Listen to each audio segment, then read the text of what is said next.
there's some wild music playing here already. Hold on. Hold on. There we go. Good grief. Spoiling the surprise. Spoiling the surprise. It's already queued up there. Of course it is. Good morning, everyone. Welcome to the Crazy Crafter live stream. With me, as always, is Michael Patterson from Nat One Videos. Good morning, Michael. Good morning, or evening for me. Or evening for you. This is true. Good morning / evening wherever you may be out there in the vast world. And joined as always by Danny West. Danny, welcome back to the stream. Always good to have you, brother. Thanks for having me. Yeah, man. Welcome to all of you out there. Thanks for joining us today. A quick shout out to everyone at the Chilling Wargamers network. Thank you for joining us today. Hoping you all are well out there. Some exciting news that Michael and I. This is a great time to share it. I think, don't you?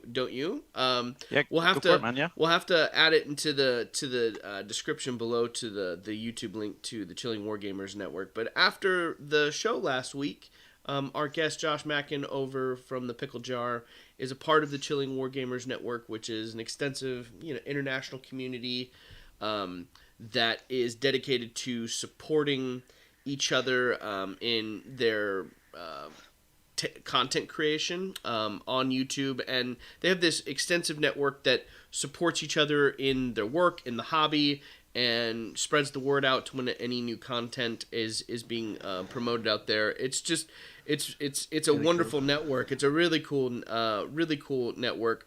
Anyway, Michael and I were extended the invitation last week to join the Chilling Wargamers network. So thank you so much, Josh, and everyone else for welcoming us with open arms. It's been a blast for the last week getting to see how much that community supports each other. So looking forward to collaborating with all those folks over there for sure. It's going to be a blast.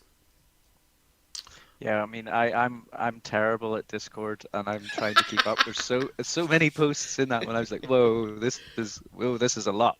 Yeah. I'm so old. I am really old. I'm like, Discord, what? Okay. I'll get used to it. Yeah, same here. I'm like, they're like, you have to have a Discord account, and I was like, create Discord account right now for Crazy Crafters. So, very, very thrilled to be a part of that network. It's gonna be a blast. So, cheers, Josh, and everyone else at the CWG, as it were. And then I didn't put it in the, shame on me, it won't happen again, but I'll post a link to the Chilling Wargamers YouTube channel. If you're not already subscribed to that channel, please do so.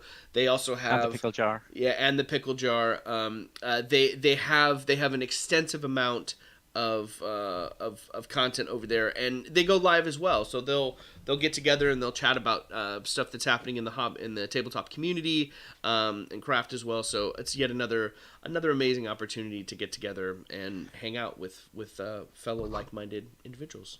So, do you mind if I just jump in and say something there, Colin? Always. I was just going to say that the Pickle Jar, I think, this close to getting their 1,000 subscribers. Yeah, so yeah. If anyone is here who isn't already subscribed to the Pickle Jar, just head over there and do them that little favor, give them that sub, and push them up over. That'd be awesome. They're so close, and it's a great channel, again, led by Josh and his pirate pickle queen and their adorable cat Loki.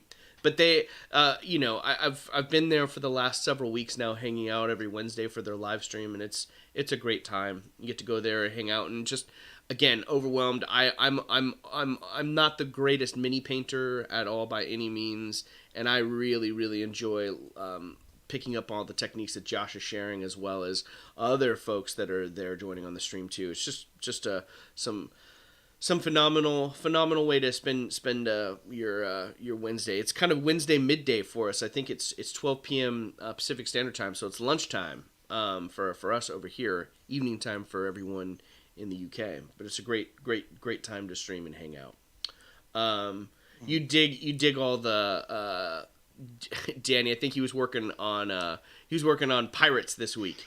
For the tabletop. It was really cool. He posted them on his Instagram and they finished them up. They look good.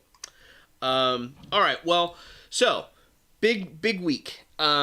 Big week for me, the Crazy Crafter this week. I finally finished up my cross collaboration build with Michael from his channel, That One Videos. This is kind of a big moment. It's a big moment for me because this stems back from, we essentially connected online through the Tabletop Crafters Guild, and immediately we're like, we should do something. Like, we didn't even know each other. We're just like, let's figure out a build. And this process was initiated back in September. So it's been building for a while. And if you haven't seen the links to the Dwarven Cemetery that Michael had built, you can go head on over to Nat One Videos, and there's 2 parts to that build, and it's amazing. He focuses on the dungeon in a box underneath, and then he goes to how he created everything on top, and it's just an amazing epic build that he sent my way, and it traveled 5,434 miles from Michael to the US here. And in one piece. Well, no, you disconnected one piece in 2 pieces. There's the dwarven pillar that's in the middle of the tombs there on the top that he was like, I probably should. You glued it, and then you were like, I need to undo that because it will not make it. So it made it all here in one piece. And I spent the next few months working on it, and I had an absolute. This is by far my favorite piece that I've ever worked on. And for me, I enjoy the build. I enjoy creating and making all that happen. But I always love the painting. The painting is my favorite part. So this was an absolute joy to bring to life. And as a little special tribute to that, I made a little video for us. And Michael and Danny have not seen this video. No one has seen this video. It's a small little homage to the collaboration, and to as a nice exclamation mark to cap off this collaboration. So we're gonna debut it right now, and we're gonna show it. It's only a couple minutes, and I've got it queued up over here. It was queued up in the top 2. You started hearing, you're like, what is this ominous music playing? That was from the video, but we'll switch over and we'll check it out. Let's head on over and we'll do that. So they'll be able to hear us still, but this is the Dwarven Cemetery of Cremoria. And Cremoria, just to give you a quick background, since Michael built this Dwarven Cemetery, the character that I'm playing currently in my D&D campaign is a hill dwarf following the path of the Battle Rager, and one of his background stories is it deals with the town of Cremoria in our D&D world. So I labeled it thusly, where this I like it. This cemetery is nestled in kind of a marshy swampland area, and there's a giant volcano that looms over. So that definitely helped influence and impact some of the choices that I made with quick question for you, Colin. Did Daniel and I watch this? Do we watch this on the stream, or can we watch it in Zoom? You'll have to watch it on the stream. That's a great. Okay, so it's going to be So you probably should. You want me? You'll wanna like. I guess we'll have to wait on the comments, right? So we don't like double hear. You might want to mute yourself so you don't hear it, right? Yeah, okay, cool. we're gonna be delayed a little bit. That's true. You're gonna be delayed a little bit. That's okay. Well, without further ado, let's switch on over, and here we go. The Dwarven Cemetery of Cremoria, capstoning the collaboration between Nat One Videos and the Crazy Crafter.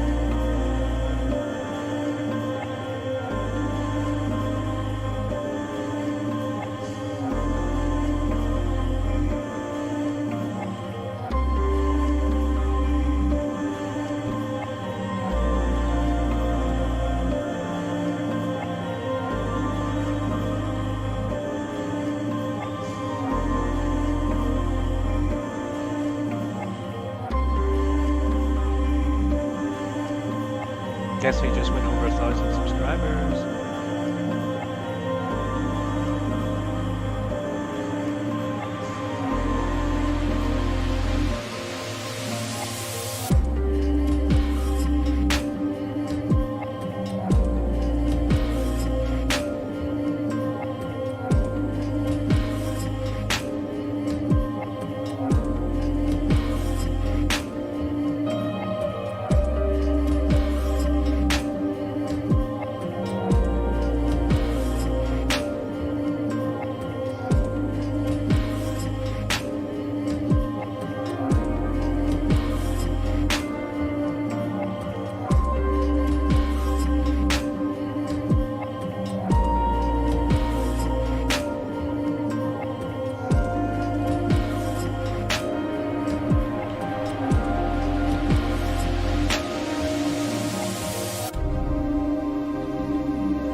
And there it is.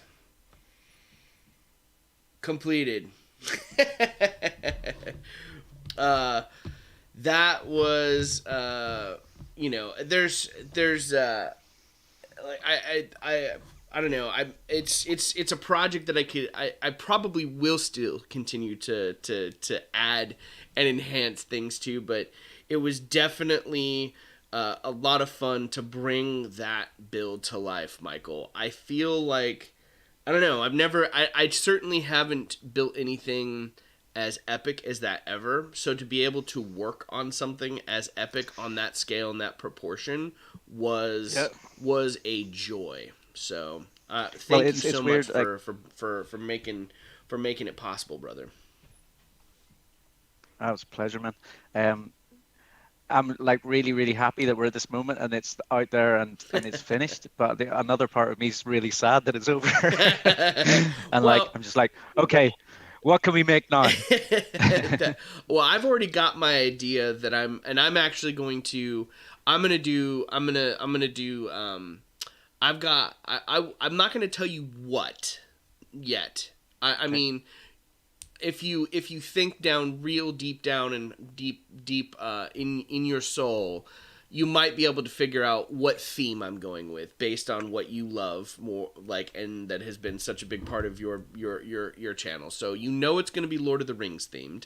Call of Duty? Yes. Oh, dang it! Not Call of Duty. It's not. Yeah, it's not. Yeah, yeah, it's Call not, of Duty. that Call was of Duty this was week. a bit of a little bit outside of the box for me. That's all right. It looked great. The build this week, if you guys haven't seen Michael's, we always jokingly call it the Jedi Temple. Whenever I play it online with my buddies, we always call it the Jedi Temple. It's not called the Jedi Temple in Warzone, but it is this really cool monolith. Yes, this monolith that Michael turned it into a really cool lamp and nightlight. Anyway, it's not Call of Duty, but I am gonna have it revolve around. It'll be some terrain that I get to build for you, and challenging a new part of the hobby for you, which will be mini painting. So that's all I'm gonna say with that. But I've already got mine idea I've got one in mind, and I'll start building it soon here. What I would love to do at some point, and I'm just dragging Daniel into this, is to build one of his really detailed little models and get involved in some of that. So we need a 3-way collaboration coming soon, I'd say. I'm all for it. I also have Danny and I spoke a while back in my in my campaign that I'm playing again with my folks, we have a boat, and we have I've mentioned it to him before, but I really want to try to build an airship, do a kind of an airship. Well, it's not really it's not an airship per se. Well, not yet anyway. We haven't upgraded it to be. Right now it's basically a submarine. It's a submersible that will get us across the water. So I've got some wild ideas. I've been collecting images for the inspiration for that. But lots. I think you said it right, Michael. We just need to find more opportunities for us to work together and build stuff, because it's gonna be some good stuff. Is there it is? Is it is that 1,000 subs for Pickle Jar? Holla! Boom! Today. Awesome. Excellent, Josh. Well done, mate. Well done. Big news. Okay, so today we have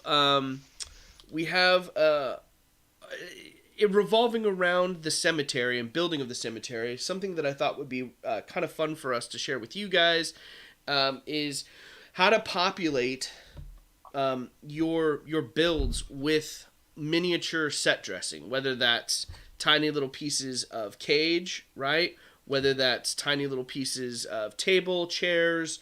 There's tons of different methods and techniques out there to really these little details bring your piece to life and your tabletop to life.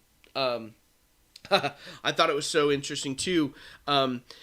In tandem, John Lombardi from Tabletop Witchcraft this week with his little diorama from the alchemy, all the different little things that he used to populate that really tell a story. Yeah, and I think that harkens back. I can't help but think about our theater background, Danny, and like whenever you put that piece on the set, it's a part of the world that you're building and you're constructing. So a lot of the times we have these epic builds, right? And they're amazing and they're awesome. And I feel like all the little details, even in a large epic build, those, the pillar, the Dwarven pillar by itself is amazing. And I could stare at it and I could look at that pink carved piece of Dwarven pillar and be in awe of it.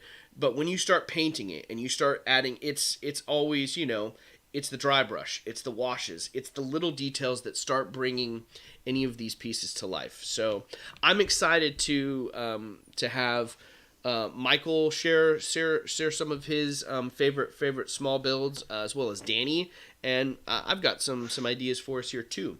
And some of you have already sent some pictures out to me today, and I'll get those up for the slideshow today, and we'll showcase and share those. But I wanted to start with Danny here with this PowerPoint that you created. Now tell us a little. So this is if there ever, I feel like anything is in Danny's wheelhouse because Danny's a talented crafter. But tell us, you shared this right before the stream, Danny. In grad school, what did you there was a project you had in grad school. Share that with us. Yeah. So as part of the program that I was in for my Masters of Theater Studies, they had a night or a couple of nights devoted during every summer session where we had to share it forward. And if we were particularly good at something, or we had developed a technique or something that might be useful to the rest of the people in our cohorts, we could spend 15-20 minutes sharing that out. And I had been part of the program was learning how to do scenic design and creating 1/4-inch scale models, which is very, very close to the scale that Dungeons and Dragons is. And so I had researched and sort of made my own methodology for making small furniture, which is some of the most difficult and tedious thing to make. And this was actually like a presentation that I did on specifically using an FDM style 3D printer. Yep. Just the one that most of us have seen before. before resin became super cool. It's the hot glue gun on a robot arm, right? Like spreading the goop around, and so I just happened to have a presentation on some techniques that, or sort of how you might use your brain to break apart furniture to make it easier. And these techniques apply even to just crafting by hand when you're trying to break furniture apart. So yeah, I don't know. Are you gonna share it? So here's what I'm having trouble pulling it up on my browser. Let's do this. Let's let it all go facocked when we share, because I think I'll just fix it again real quick. But I want this presentation is too good to not share with everyone. So don't worry about whatever it does to the screen here, guys. It might send the cameras a little cattywampus, but that's okay. We'll fix it here in a minute. So share the screen, Danny. Can we share it full screen? Yeah, we should be able to. Okay, so I will grab it and I will share. And I'm assuming everything just went weird, right? It did. Now, if I go present, does it make it? I'm assuming it makes it even worse. Let's see. Let us see. It is. Oh, that's interesting. I'm watching the stream just to see. It's probably coming in a minute here. Yep, there we go. Yeah, it's off to the right. Yeah, I feel like it's getting a little big. Is there a way to, Danny? I wonder if we share the link, would that work too? I don't know. Let's see. What about are you screen sharing in Zoom, Daniel? I am screen sharing in Zoom. Okay. What if I do it? Let's see what happens. We're gonna try it. We're gonna get crazy. Let's see. Let's minimize that. Definitely something that I should have told Colin I had not this morning. That's all right. That's what we do. We figure it out. It's all good. Now, how is it not letting me screen share? That's weird. View. What might be a way to do it is is there any chance that you could quickly do a bunch of screenshots, Daniel, and then send them into the Facebook message as JPEGs, and then Colin could share it? Here's what I can do. I think I can let Danny. Why don't you start talking about? Let me work on that, because Danny, you can talk about it, and as it comes up, I can whip it together and get some images up there for us. Yeah, I mean, I would just skip all of the first, probably, like, I would skip the first 12 slides entirely. Okay. All right. Like, they're really not that important. So the idea behind this concept is the concept of plating. When you're using an FDM style 3D printer, it works layer upon layer, and actually all, like, the resin 3D printers work layer upon layer, just slowly building something up, right? And one of the things that you need whenever you are printing something that's sort of fragile or funky on any 3D printer is support material. Mm-hmm. You need to provide supports that go up underneath and support things that would just exist on their own. So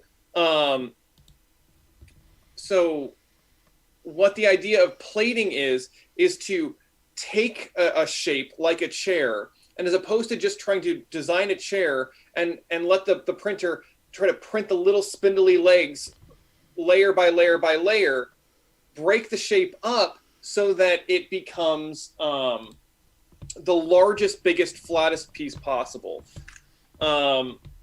And so I can actually just illustrate really quick, I think. So let me transition my camera.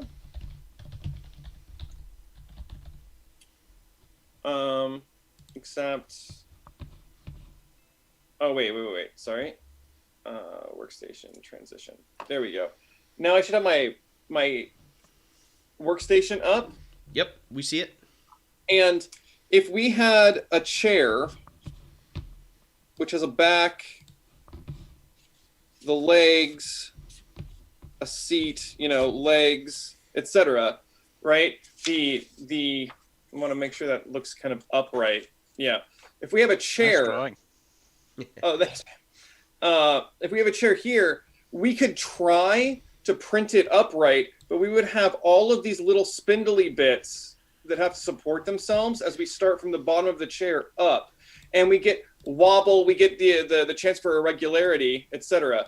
But if we break the chair into different parts, so this part of the chair here makes a nice long H piece, so we can print the chair as a piece like this, flat, Side.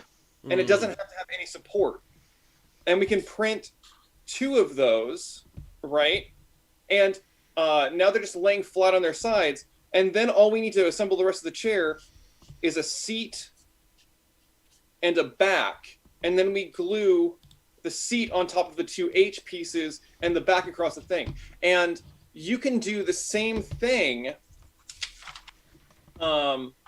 when you're working with medium weight chipboard. You can work or balsa or anything like that, as opposed to trying to take a bunch of little tiny separate pieces of balsa and assemble a chair as though it was, just a very microscopic version of how it would be done in the real world.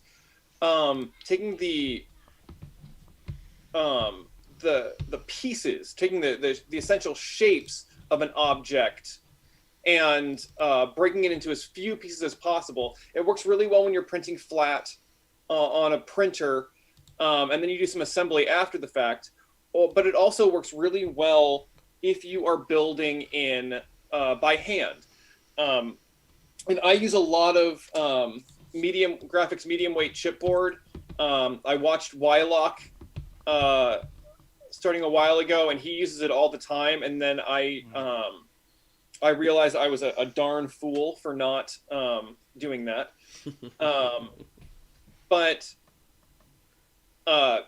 basically, the concept of plating is, I think, the most fundamental and essential part of getting good, easy furniture inside of miniature building. Because I have tried to build little tiny small things where I'm fiddling and gluing all of the little pieces together, and I built too many little pieces, and I have, does the table need 4 legs, right? Or does it need 2 U-shaped legs, right, that stick together, right? Mm-hmm. Yeah. Like upside down, so you glue the U to the top of the table. Yeah. And what becomes very difficult when you're building in a more traditional fashion, grabbing some paper. If you were to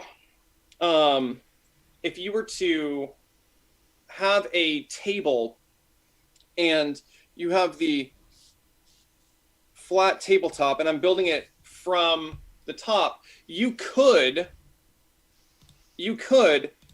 just try to glue 4 little legs under the bottom of the table, right? You can try that, but you've got a very, very limited point of contact for that leg to mount, right? However, if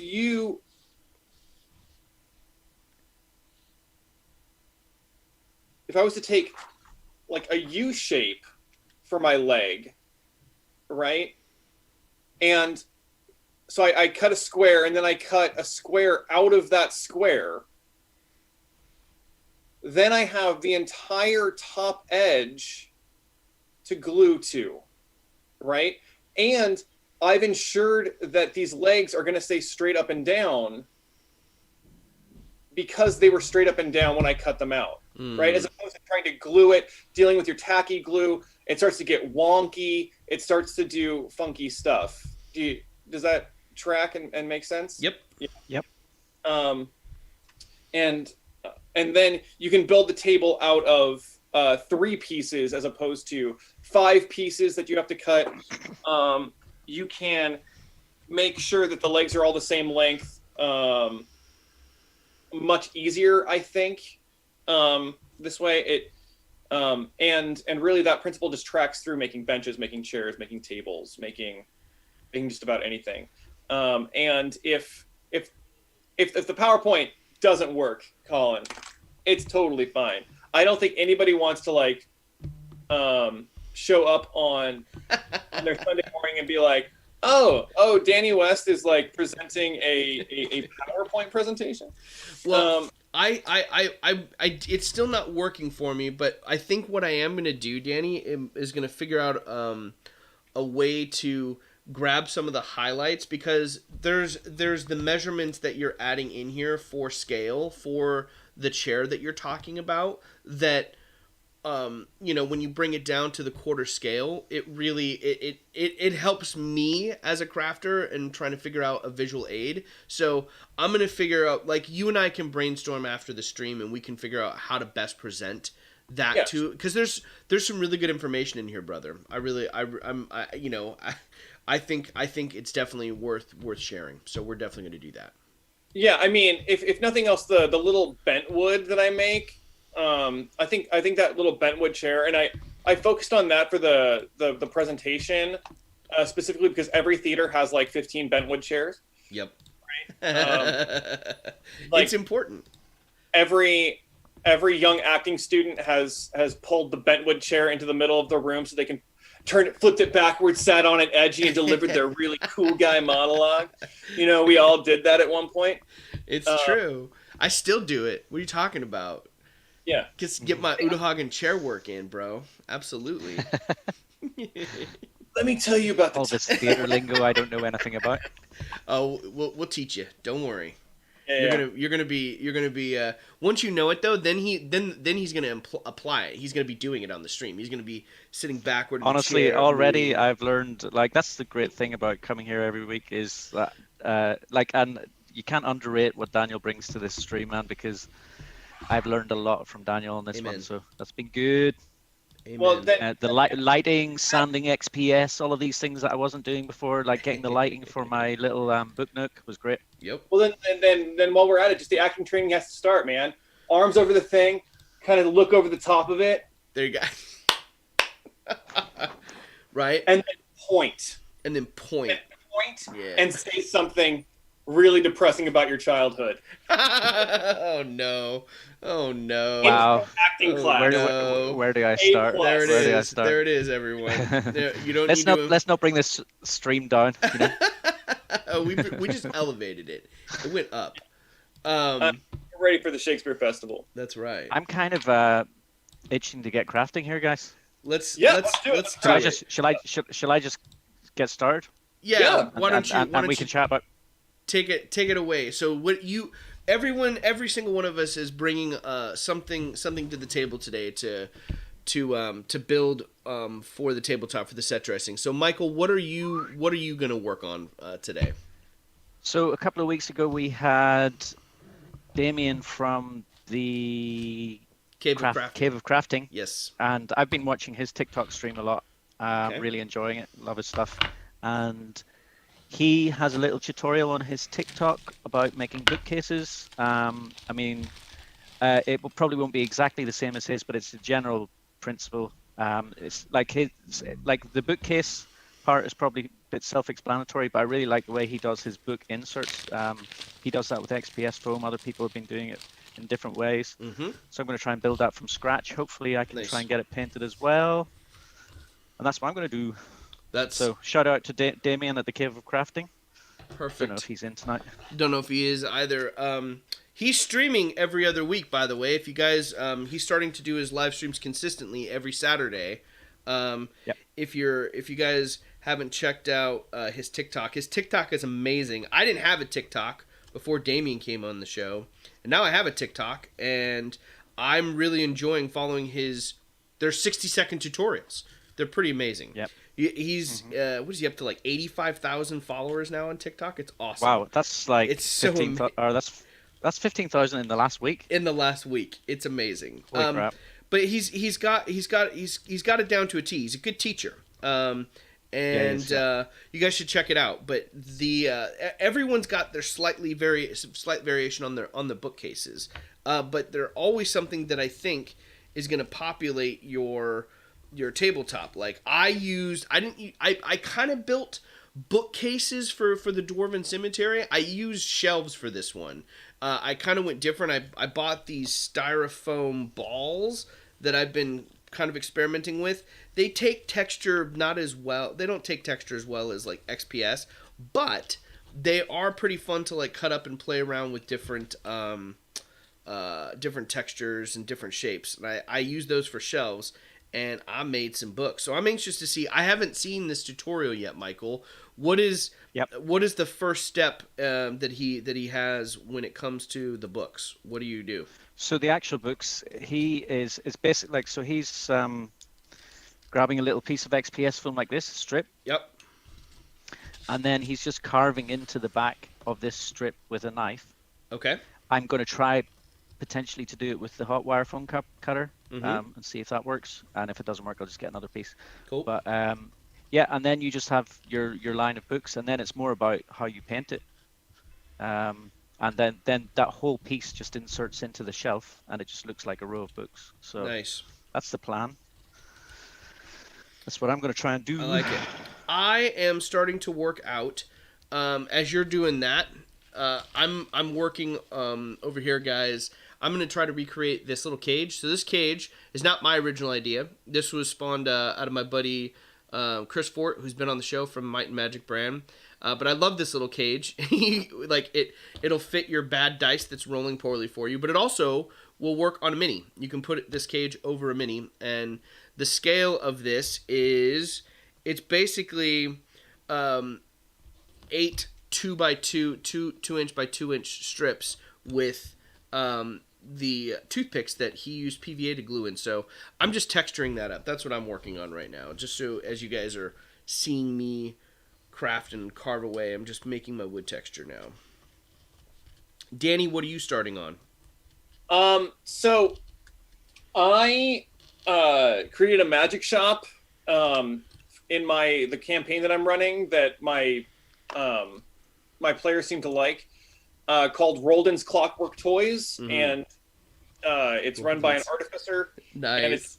And it's just full of little bits and baubles. My our cleric in the party bought a cymbal crashing monkey. Like the classic like little wind up crashing monkey that they've the spooky monkey that's in every single horror film ever made. Yeah.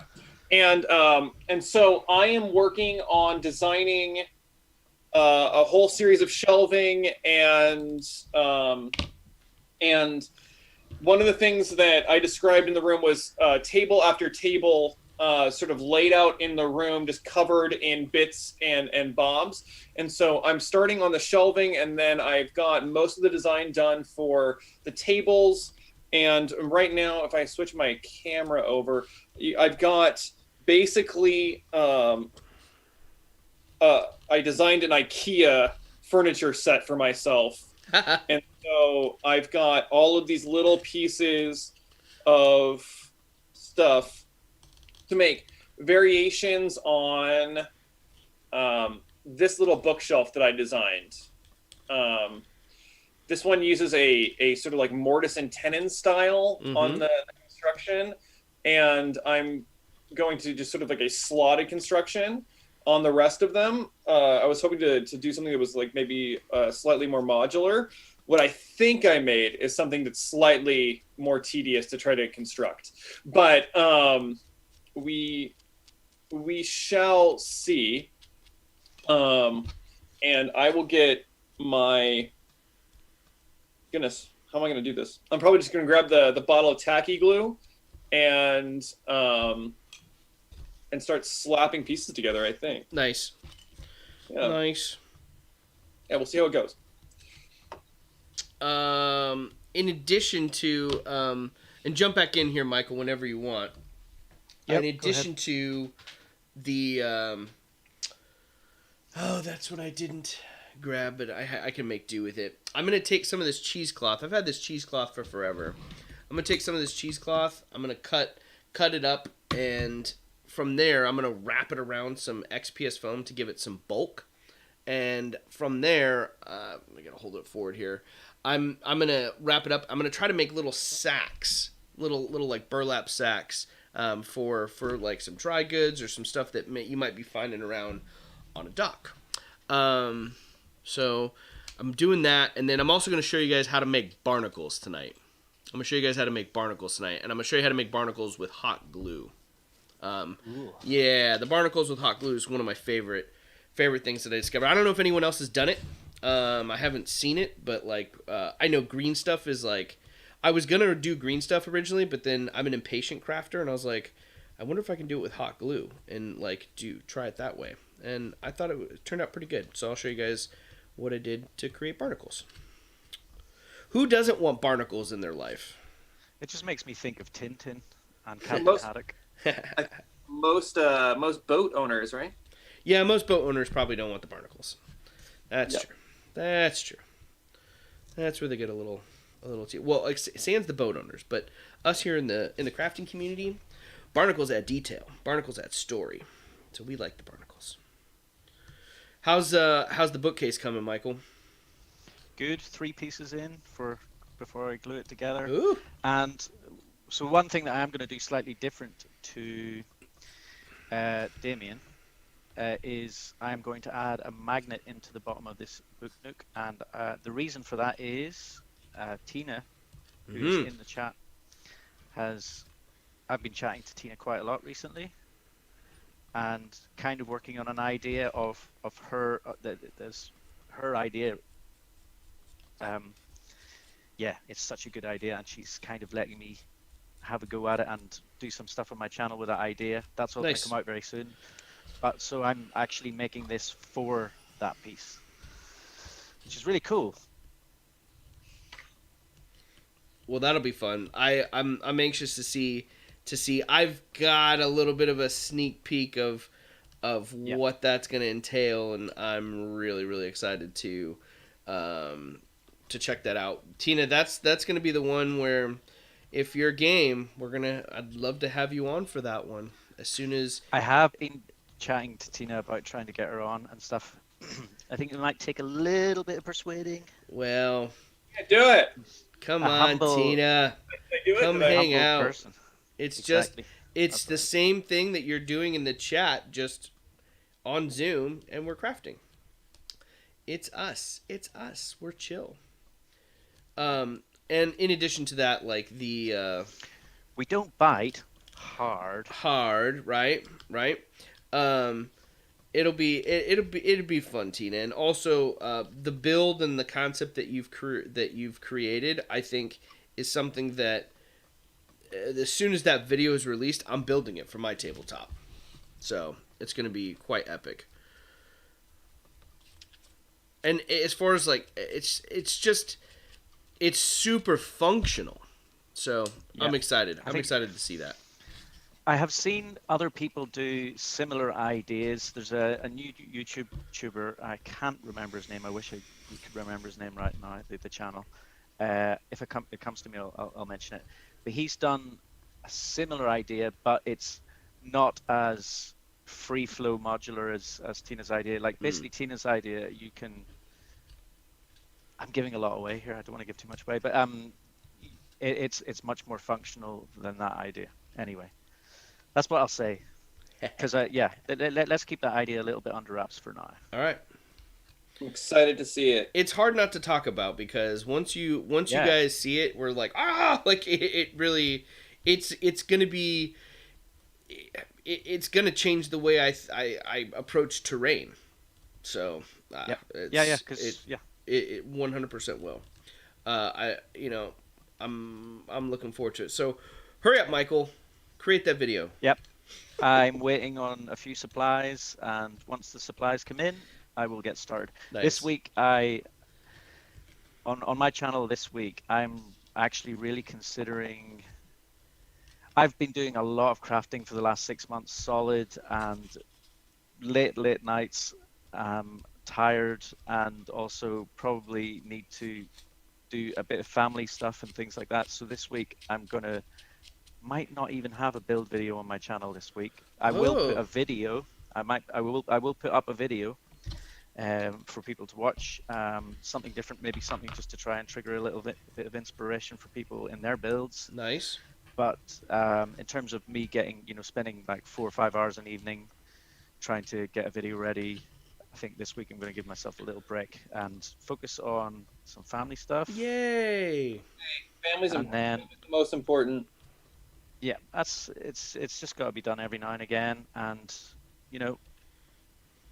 I think I'll feel better for it. And then it also I think I made a bit of a mistake last week actually on my YouTube channel. What? What was the mistake? I posted 2 videos. I pushed myself a bit too hard last week, and I posted 2 videos, and I got a little bit burnt out. And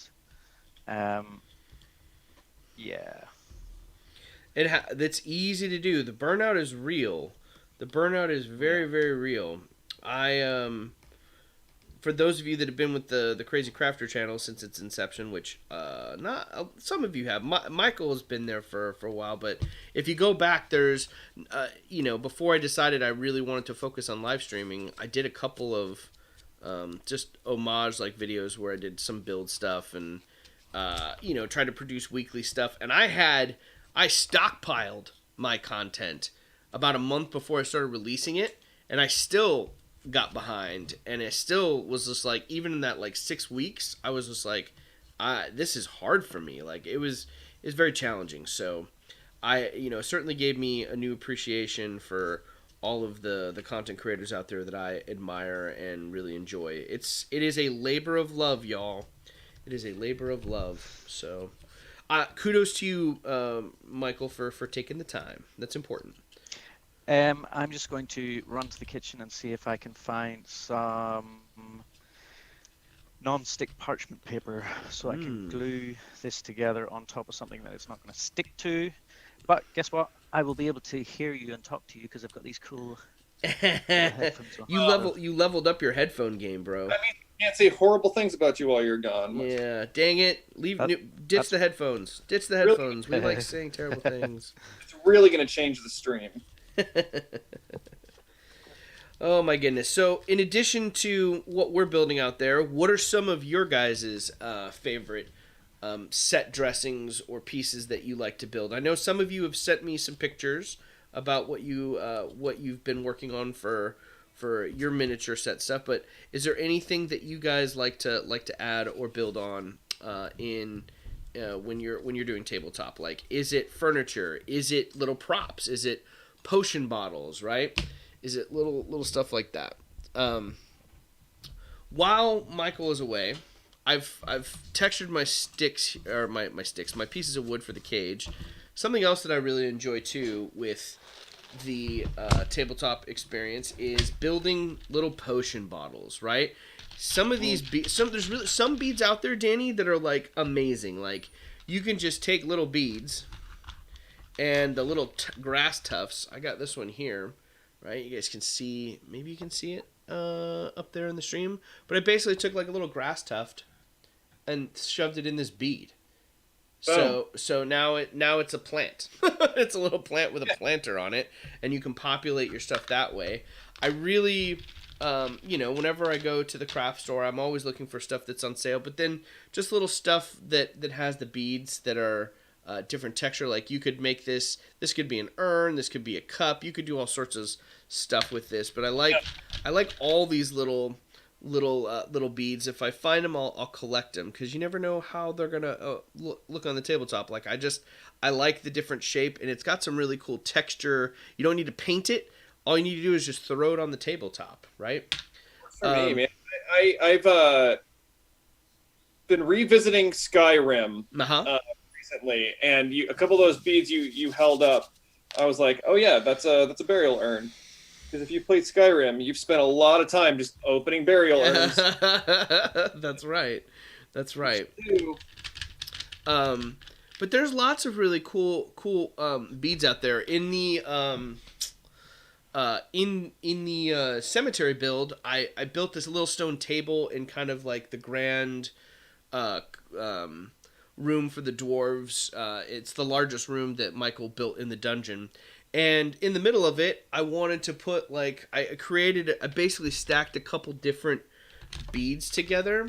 Like you just take a couple of small beads, and all of a sudden, right, you've got a little pedestal for, very hard to see. I'll throw it together. But if you take like a larger bead like this and a smaller bead like this and combine them together, all of a sudden you've got a little table, or you've got a little pedestal for a crystal ball, or a little platter where I put a skull in the center of the table. And it's just little things like that. Like you can put, notes down, candlesticks, whatever it is. You could make a basket of fruit, right? You could make a basket of rotted fruit. It's just those little things give way and allow the players, the DM, to come up with some interesting stuff. So if you guys can see here, I've got a ton of, I just have this box of beads now, and it's forever growing. So it's shrinking a lot because I created a lot of potions for the Dwarven Cemetery, but that's what it's for. So what's in your bead collection out there? What is in your bead collection? Yeah, John Hosenfeld's posting in the chat. He loves the little skull beads. Yeah, the little skull beads are really cool too. These are super cheap. They're cheaper than the Citadel skulls, that's for sure. I can only imagine. Games Workshop. Let's see. Where are you at, Michael? Are you still doing Are his headphones? He might be having headphone stuff. I think he might be. You there, brother? Can you hear us? Oh, he's having headphones. New technology. Look at us. We're living and learning. Far enough away that you unpaired. Yeah, maybe. Did you have to repair? Let's see. We'll help him. Repair the set, brother. Do you have to repair the Bluetooth? Uh-oh. He may have just dropped out, and as a result, it's gonna cattywampus the Zoom. We'll wait for him to come back in. It'll be okay. All right, I'm gonna make this little bead here. So I'm gonna take this tiny little red bead, Danny, and I like these. These little beads are amazing. These little ones here are my favorite because they look like little caps that go great on a potion. So all I do is I throw a little bit of hot glue down in there. Not trying to burn myself like I just did, because I always do that whenever I'm doing these small beads. And then you just throw it on there. Right? Got to move relatively quickly with the hot glue. But as soon as that is hot glued, then you have like an instant potion bottle. Right? Just those two little pieces together. I don't like using super glue. Are you back? What happened? The stream went crazy. I'm looking over at the thing, and it does that whenever we leave Zoom. It'll do like the Zoom shuffle, but that's okay. We're back. Sorry, it was just after I started bragging about my new headphones. It all messes up. That's all right. That happens. It's all groovy. So. Right. I was just showing everyone, you take two little things together, you can make a little potion bottle. I like those potion bottles. Making a little crystal ball. You could even just do this. I have this larger base here. Yeah. I'll take this larger base here, and you just mount the crystal ball directly on top of that. And I have these little clearish kind of crystal ball looking beads. And I can just throw it on top here. Let's see how this goes. Boop. Now, another cool way you could do this that I haven't experimented with, because I like to build quickly when it comes to this stuff.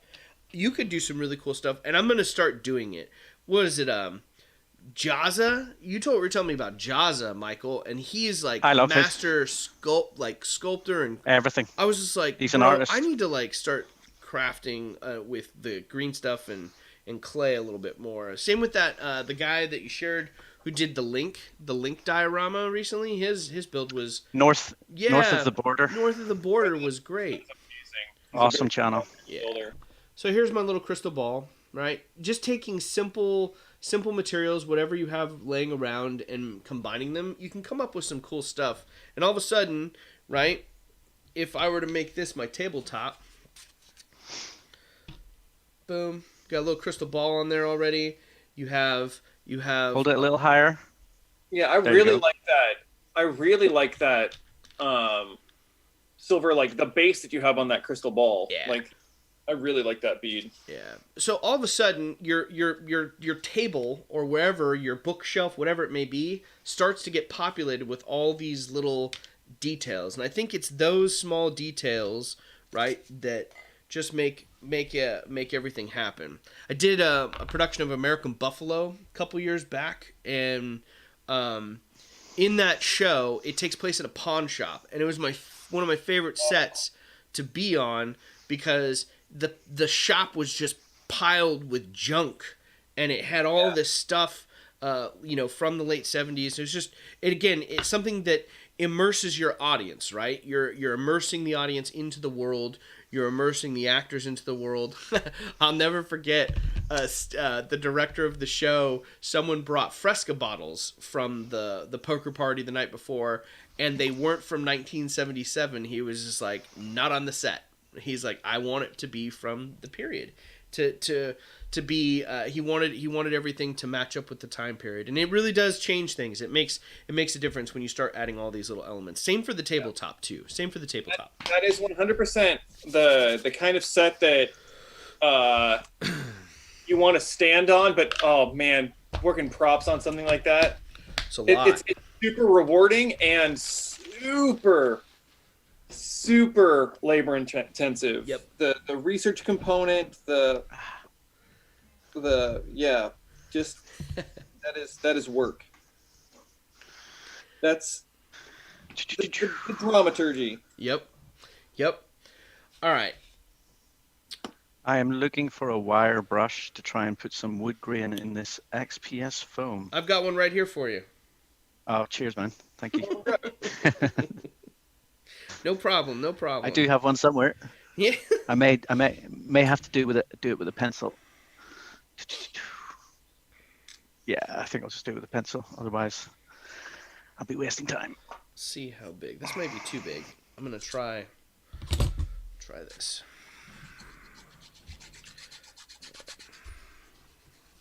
I'm gonna try taking a piece of the cheesecloth. I mean, I don't know if there's anybody who. So, by the way, Damien is now in the chat. Damien, I'm actually following your tutorial on how to make a miniature bookcase. Over on the Cave of Crafting, you can see Damien's tutorial on how to make a little mini bookcase. It's not going to be the exact same as Damien's. It's just a general concept. It's a very quick video, and I mean, it's a very simple idea. But yeah, little bits of XPS foam here, and then you put a wood grain texture in it, glue it together, and then I really like the way Damien does his books, and yep, I've never done that before, so I'm going to try that too. And yeah, the difference here is that I'm putting my wood texture in with a pencil instead of with the brush. I might actually put that screen down just in case anyone would like to see. Oh, they want to see. They want to see. Okay, where are we at here? I think I finished the first step on my trip to IKEA. So, these are very, very simple, but I'm hoping to gussy them up by filling them. I don't know if anybody ever watches Taking 20, but he does videos about Dungeons and Dragons, and he does videos about being a dungeon master and things of that sort. And he had a video recently where he talked about the magic shop in his world, and it's called the Magic Missler. The Magic Missler, nice. Right, which I love. And the premise behind it is that basically they have a very simple empty barren shop with like card catalog sort of things, like going into the library, and you can shuffle through and find the name of the item you're looking for, and you hand it off to the person behind the desk, and they go into the back room and get it for you. And where functionally they're teleporting or using like bag of holding technology to get it from any one of the various branches of Magic Missler from around the entire continent. That's so cool. Which I adored, and my favorite part of it was sort of this idea of the very tidy, lots of drawers sort of vibe of the place, which is what has sort of inspired me to have like the uniform shelving, and then the like 2 items per thing, like just it's this and this and this and this and this, you know, all sort of like neat in a row as though somebody very meticulous has set up the shop. And so that's what I'm trying to work on is you know, even shelves that I can lay around my room, and then I've got my tables that are mostly designed, and I'll start trying to cut them out. And then I need to get my desk, or the see? Yeah, see, it's working, see? So I have taken this little tiny piece of foam, cut it down, layered some cheesecloth around just the foam, and now I'm just wrapping a piece of twine around the top side of this would-be, you know, sack, as it were. And I'm trying to just see if I can create that. Now, one of the things that I like to do, for this stuff, it's awesome to spend lots of time, right? It's cool to be able to spend a lot of time working on it. Yeah, if you need to. And if you want to, more power to you when it comes to that design. But sometimes I like to just get through it and build as fast as I can. Now, I've got pink foam shining through this part. I probably could have gone through and Mod Podged that first, because the cheesecloth is a little thinner. You could always just double wrap the cheesecloth. But one of the things that I'd like to do now is just take a wash. Just take Agrax Earthshade and dump it on this cheesecloth, and it's going to take that, I think it's going to take that wash pretty good. So we're going to try that out and see in, you know, just 5 minutes here, I was able to create this little tiny piece of scatter. We'll see. I don't know. Speaking of washes, I started using washes really for the first time this week. Washes as in your home, like a homemade wash, or like a pre-made one? A homemade one. I mean, I probably would use a pre-made one if I had one. So like I say, I've been chatting to Tina quite a lot. And before I posted my video of my monolith from Call of Duty this week, I had done a paint job on it. I think I sent you guys a photo as well before I did the black wash. And I kind of thought it was finished, and then I sent it to Tina, who's got a keen eye, and was suggested doing a black wash to just give it a bit more depth and stuff. And I've never really done that. I like the dry brushing thing, and I've kind of gone for terrain. I always find, from my personal tastes, the way I like something to look, that I prefer not doing a wash. But then I did it on this, and it really did help. Really nice. So yeah, the washes really bring out a lot of detail and can help again, they get into the recess parts, and then when you go back over with the dry brushing, it highlights all that. It's pretty fantastic. Okay, yeah. So Okay, I'm I might using start Agrax putting this Earthshade together here, now. y'all, but that's an. I'm using it because this bottle is almost done, so I'm like, screw it, let's do it. You don't have to use the expensive washes on this. You could make your own wash. You know, you don't have to use this wash. However, I really like how it looks when you start layering that stuff on. It looks pretty good. So here's this little piece of almost just like netted terrain. This is just with one thing. I would go back in here now, and I would dry brush it. I'd let this dry, and then I would come back and I would dry brush this with some highlights. I'm also gonna try. I would also layer in another wash. I have this like rusty. What is this? The Goleman Flesh. Am I saying that right? I don't know. I think Goleman Flesh from Citadel. Huge fan of the Citadel washes, but I'd layer in some more dirty texture. Like, how can I dirty this up a little bit more? But I like that. That's a neat little piece. I couldn't find any parchment paper, so I've got a non-stick baking tray instead. That works too. That works great.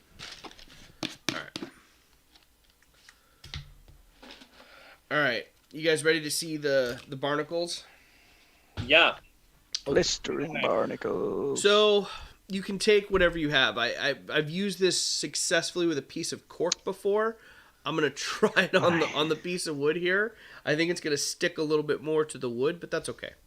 So all I do is I get my surface. The cork works really well because it's easier to peel off. I'm gonna try it on here to see how it goes. But I can take my glue. Let's see if I can zoom us in here just a titch. Okay. My gluing's messy today. So I'm gonna take my glue. I'm gonna put a nice dollop. Don't be shy. Give a dollop in there. Then you have to wait. And this is the tricky part. Is if you stick the toothpick in here too soon, yeah, it's going to stick to the glue and it's not going to work. So you have to let the glue cool for just a second, right? Maybe blow on it a little bit if you want.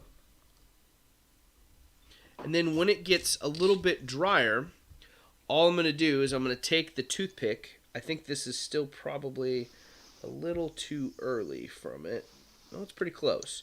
Now is about the right time. Probably about 20 to 30 seconds. And this, it's going to look... You're going to be like, oh, I don't really like this right now. It's not going to look like a whole lot just yet because it's just the clear glue. But then you press down with the toothpick inside the middle of the hot glue bead. And now, once that's made, you'll be able to, it's got an indentation from the hole. It's going to be really challenging to see that, if at all impossible. Yeah, you're not going to be able to see it. But now I've got an indentation down there, right? So now you could take this single bead of hot glue, and I'm going to do a couple of these, and then I'm going to paint them up. And then I can just leave, you can peel them off, basically, from whatever surface you've adhered them to. And then you do that after you paint them, and then you can apply them and clump them together however you want. You can use super glue to adhere them. I use just a little bit more of hot glue, but a tiny bit, so you don't remelt the glue. And then you can paint the barnacles up however you want. So I'm going to try to do a few more of these, and then paint them up so you guys can see how they look. Boop. But it's a great way to add some barnacles to your docks, your dock work, like all sorts of stuff. Maritime miniatures. Maritime. Yeah, switch us back over to that workstation camera again. Which one? So I can see your workstation.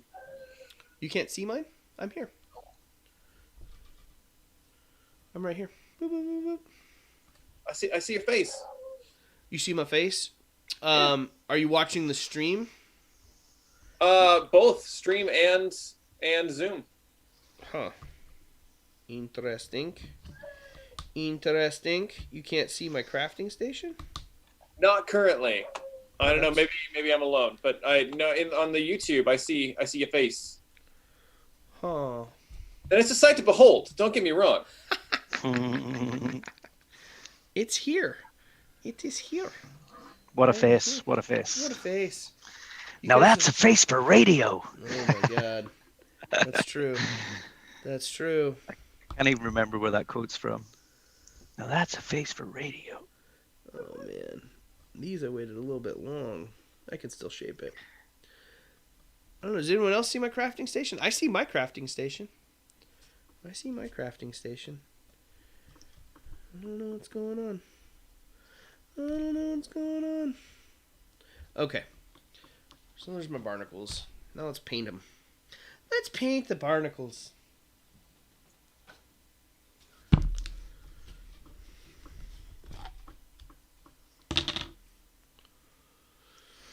So this process I'm doing with the drawing the pencil line in, if you had a wire brush, you'd get something just as good in like a few seconds.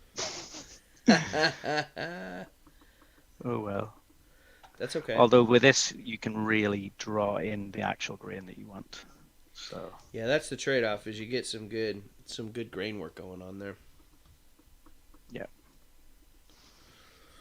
Okay, what else? What else do I need? I need a little bit of... Now, I didn't Mod Podge these last time I did this, so I'm going to try Mod Podging them.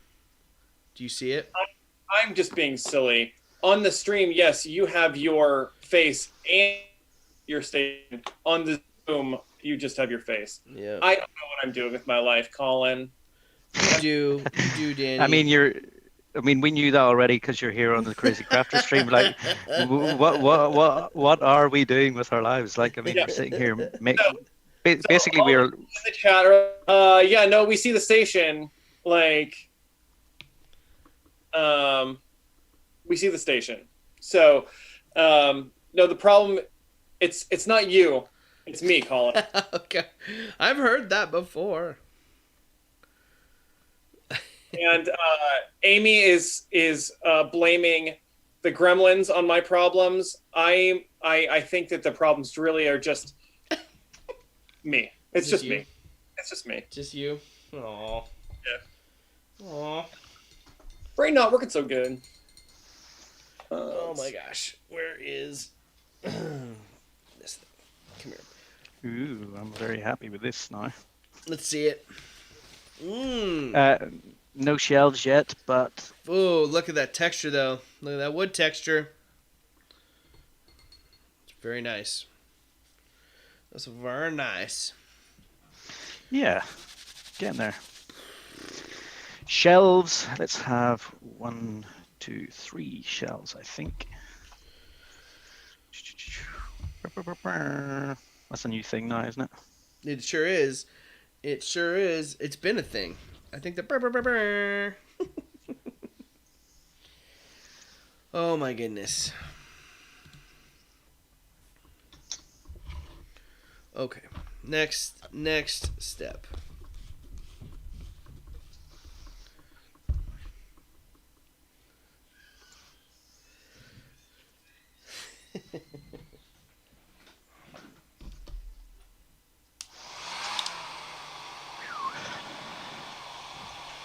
Let's blow dry some barnacles.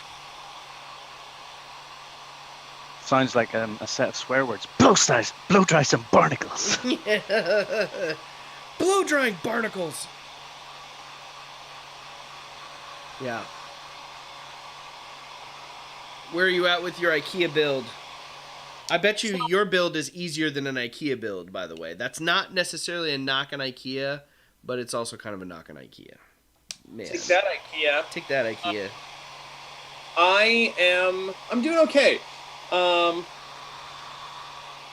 am currently working on placing, and then I will be cutting several display tables for my shop. I'm gonna go with 4 of them, I think. Okay.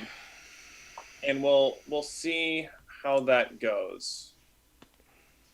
We'll see how that goes. Oh my gosh. I've got a vision in my head. He's got a vision in his head. He's losing it, Colin. I know. That's okay. He's like, I know it'll keep him frisky today. I'll just spring this PowerPoint on him. And expect he knows how to run a PowerPoint from his streaming software. I don't know what's happening. So yeah, Tina is shocked that I'm in shorts. California, yeah, Desert, Tina, desert. I'm in the desert. It was. So I actually C. Let me do C to F. It was about 26 degrees Celsius out yesterday. In my hometown, unseasonably hot. Yeah, it was. But that's continuing on. And so, yeah, shorts and flip flops. If I don't have to wear real clothes. Trendsetter. Shorts and flip flops. I mean, that's not a trend. That's the norm. That's okay. the norm for us out here. Like we. Well, if I did it here, I would be a trendsetter. Yeah, or you should trendset. You should be the trendsetter. Bunker's raving mad. I was walking around in 2 coats and a fleece today. Oh my god. Yeah, not here. It was the next 10 minutes because I'm gonna cut some stuff real quick. Okay. Cool. Cut some stuff. Ah, man, I'm so happy with this little bookshelf design. It's a great little design. Yeah, that Cave of Crafting guy sure kind of knows what he's talking about, doesn't he? Yeah. He knows a little.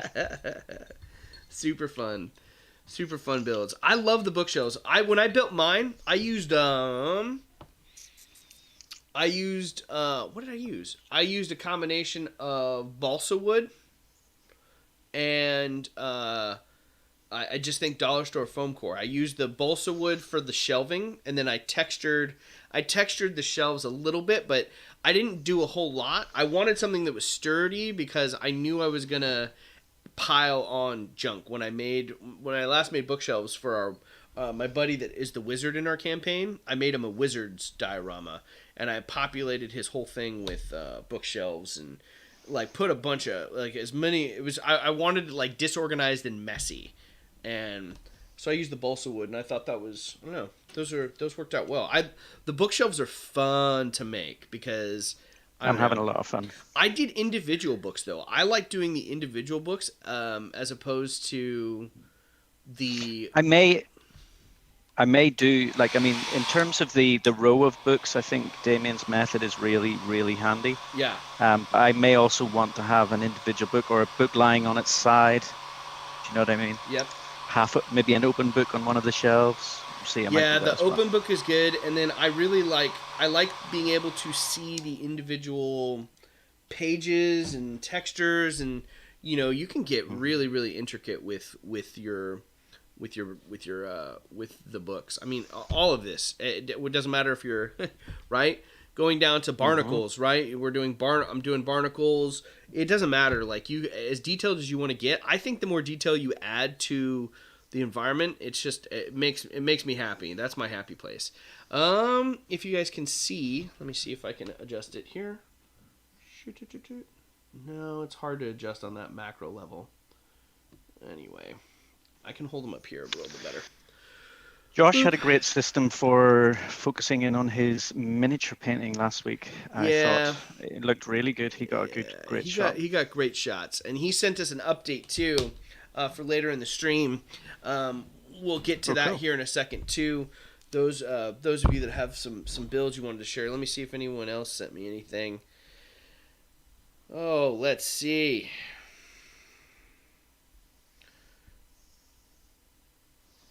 Oh my goodness. Oh my goodness. Got some good stuff. Yeah, there's a ton of good stuff. There's always some good stuff from everyone else here. Oh my goodness. Go back. This is, what is this? Turn off. I did something. Turn off vanish mode. Let's see. Oh yeah. I like that. We're going to save that. We're going to add that to the stream there too. Tina's working on some small miniature props to decorate her stuff too. We'll add that to the stream. Awesome. Yeah. Yeah. You guys are super talented. This stuff is rad. I'm going to add this, send this off right now, and then I'll probably switch over here and show that off here in a second. While I want to make sure I let the barnacles dry before I get too crazy. Cool.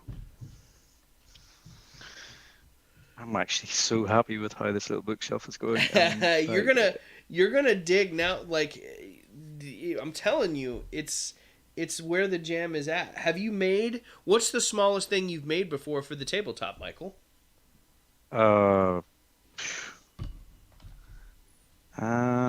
Pillars, dwarven pillars. Dwarven pillars.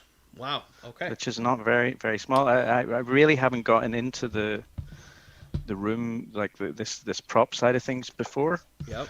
And I'm really glad that, I think that this is the next step maybe, and then that gives me a whole bunch of stuff that I can get into working on the channel too. Yep. Which is awesome. Very happy about that. Dude. It makes all the difference. These little tiny details. They are important.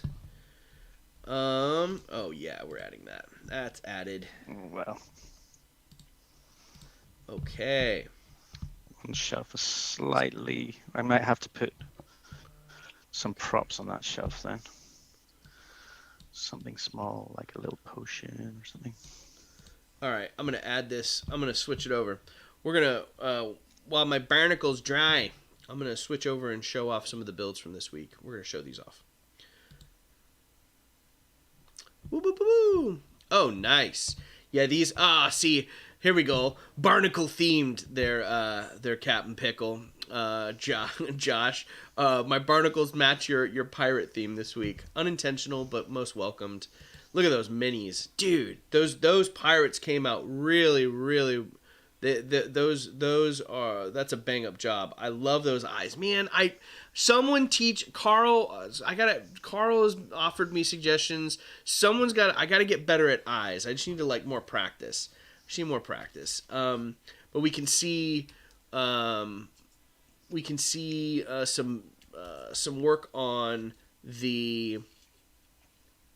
Oh my goodness, that's the Warhammer. Monolith, the Cyber monolith from the Necrons that we worked on last week. Josh, that looks really good as well.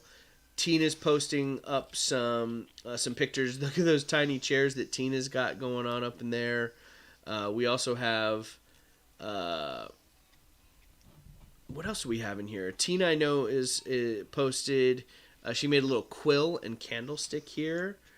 These are really, really really good stuff. Yeah. I'm trying Cloud Twirl. He's making a joke. It's so terrible. He's like, did you try not to show any more secret stuff? Well, I'm trying.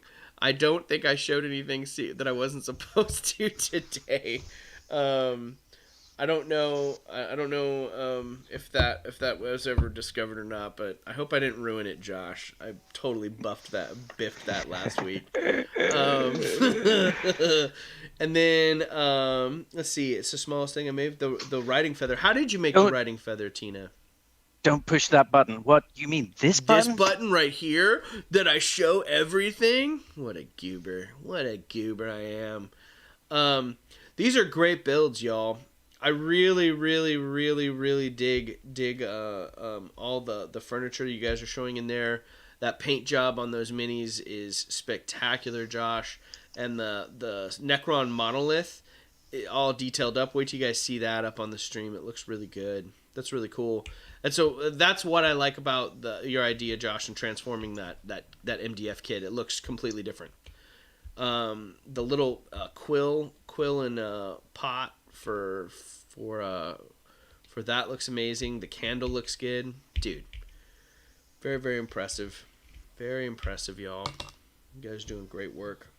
Just take a real feather and trim it down to size. What? A real feather? Where am I gonna get a real feather, Tina? I'm gonna catch. I guess we do have exotic parrots that live all over here. Did you guys know that? There you go. From the menagerie that you have out back. From the menagerie. No, we have a bunch of exotic parrots that people have smuggled into the country, but then they set free. So like our entire area, Alhambra, Pasadena, South Pasadena, has this giant tropical bird population. So every once in a while, we've got the same in London. Isn't that wild? So every once in a while, like you'll be out and you hear, it sounds like you're in the rainforest, and I'm like, yep. oh yeah. We've got green parakeets. Oh no. Yeah. Like I'm saying the oh no is in response to Josh said Elston noticed. Oh no. I'm sorry, Elston. If you're watching this or you come back and watch it, Elston, it was not Josh's fault. It was my fault. Oh, boo. Hopefully he wasn't too upset at it. I'm so sorry, Josh. I ruined it. Oh man. You've ruined Christmas. I ruined Christmas early. I ruined Christmas early. We got a ways before Christmas and I ruined it. Just from oh my goodness. Jeez, you guys are silly. Amy Root. Oh, Amy Root, you're a happy Packers fan today. Defeated the LA Rams yesterday quite handily. Moving on to the next round. Who do they play next, Amy? Who do the Packers play next? Go Pack go. Bloody parakeets flocking everywhere in West London. Uh-oh. You guys have a lot of parakeets, I guess. Mm-hmm. It's pretty wild. People used to try to sneak them out every now and again from when I worked at the aquarium of the Pacific in Long Beach. People would try to sneak lorikeets out of the lorikeet forest, throw them in their bag. We're like, your bag is chirping. Like, you can't take that. You gotta put the lorikeet back and never come back here now. Like, people, I don't know why people think they get away with smuggling out a bird of their bag. Like, we hear the bird in the bag. It's crazy. Different toll. We've gone all over the place today from parakeets to how to use your chair most effectively on stage, right? It's been an educational day for everyone. Either Tampa Bay or the Saints. Oh, it's going to be the Saints. I think it's going to be the Saints. All right. Well done, y'all. Let's see. Let's go on back to... Where's my thing? Boop. We'll transition out of there. Thank you guys for sharing your builds, as always. Always a joy to see your work. Okay. Let's try something a little different. Instead of the Agrax Earthshade for this wash, I'm going to try this Gulman Flesh. The Gulman. Gulman, am I saying that right, Josh? Gulman? Gulman Flesh? Gilliman? No, it's Gulman. Guillman. I don't know. Is that a character in Warhammer? I don't know. Danny? Is that a character from Warhammer? Gulliman? I don't know the hobby. I don't know the hobby side of GW very well, but it sounds like Gilliman, who is a character. Okay. Probably. I also was never like super into the lore for 40K. I just liked playing tactical war games. So I'm sure Josh has a much better handle on that than I ever will. Educate us, my friend. Educate us. Let us know. Yeah, this is cool. So with just like a simple base coat of white, I mean, you could do a cream color. You could do any color. Like I tend to like keep it a little lighter, so whatever wash I throw down there kind of fades that base coat down on these little barnacles. But once that's laid down, boop. So I don't know if you can see it, but now in the recesses you get these little holes that are starting to pop through from when you made the barnacle, shape the barnacles with the toothpick. Yeah. So those are going to dry up quite nicely, and then I might be able to throw them on something here. We'll see. But if not, you guys can see. What the next step would be to, I'm going to let these dry, and I'm going to peel them off, and I'm going to try to let them go. In fact, I know what I'll do. We've got a few minutes. I'm going to take this little I'm going to take this little spare XPS foam here, and I'm going to make like a little sea rock. Make a little sea rock. Because why not, right? Might as well make something cool to attach these barnacles to. So how's the bookshelf? Where are you at? Yeah, well, I was just going to share, actually. I'll take the arm off. So to read the books, Damien carves little lines into the back of a strip of XPS foam, like so. He was doing it with a knife. I'm just going to use the hot wire here. Seems to be doing okay.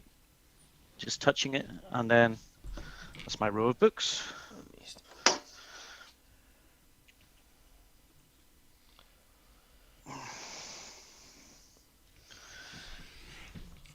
What time is it? We've got time to get all this painted up, right? Oh yeah, we've got time. We're technically at 27 minutes, but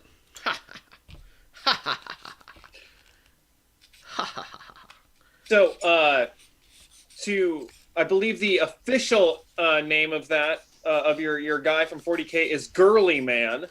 Girly Man. Yeah. That is not the official title. That is the rude name for him, I believe. Girly Man. Girly Man. All right. And he is the 13th Primarch from 40K. So did that clear it up? Yes, there we go. I've got all I need now. Now I have all the context I need from one of my favorite washes. Yes, the leaders of the Space Marines or the Ultramarines. I see. Very nice. Very nice. Okay. This is almost there. Let's take that. I'm gonna curve my little. Okay, I think I'm going to paint these separately and then glue them in afterwards. Let's see.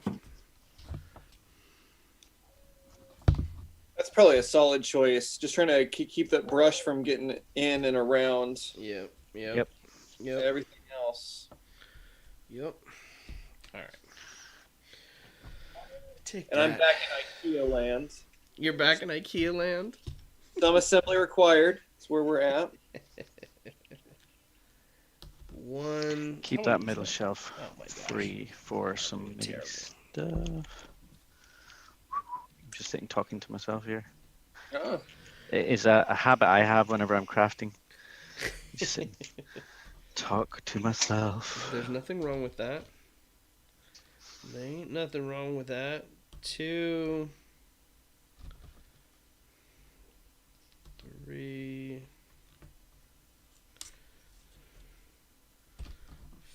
4.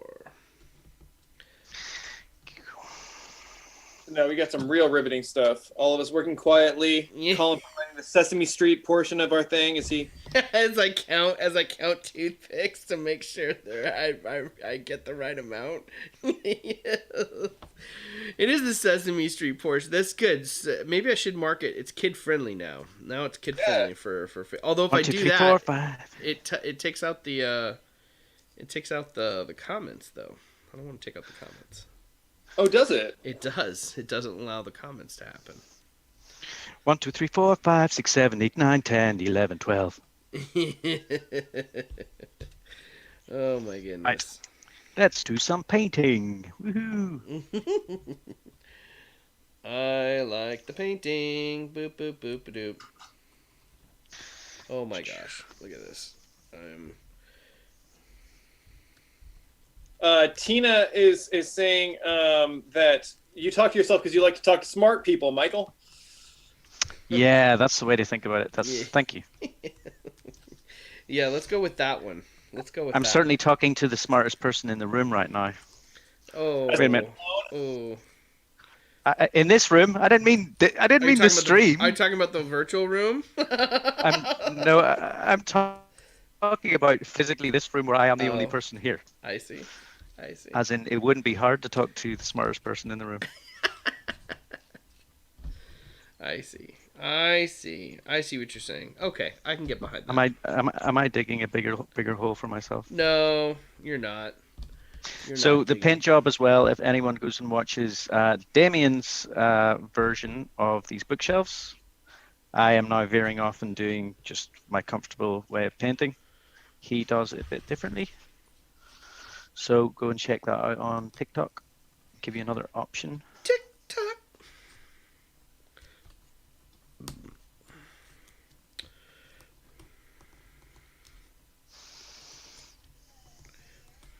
Amy Root is saying someday Colin will raise his hand behind an object. Someday. I think that's for focus purposes, Colin. I think you're being called out for focus.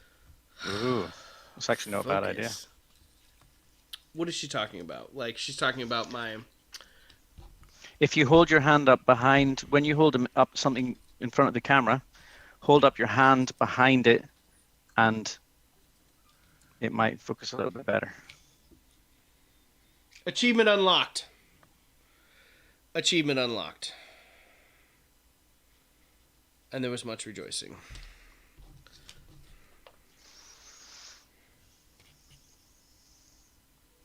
Achievement unlocked. Achievement unlocked. For you, Root. This looks so good. All right. No, I don't have a hairdryer. That is the one downside. So I'm gonna have to try. I've got a blow heater. I've got a hairdryer here for you. I'm just saying. It's right here. I got it for you. So helpful. So useful. I mean, I try.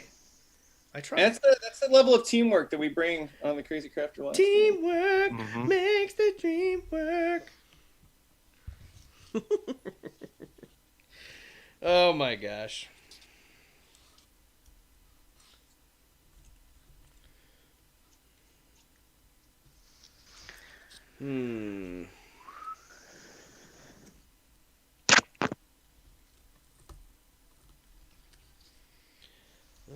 Yeah, I probably did certain parts of this the wrong way around. I should probably painted certain bits beforehand, but whatever.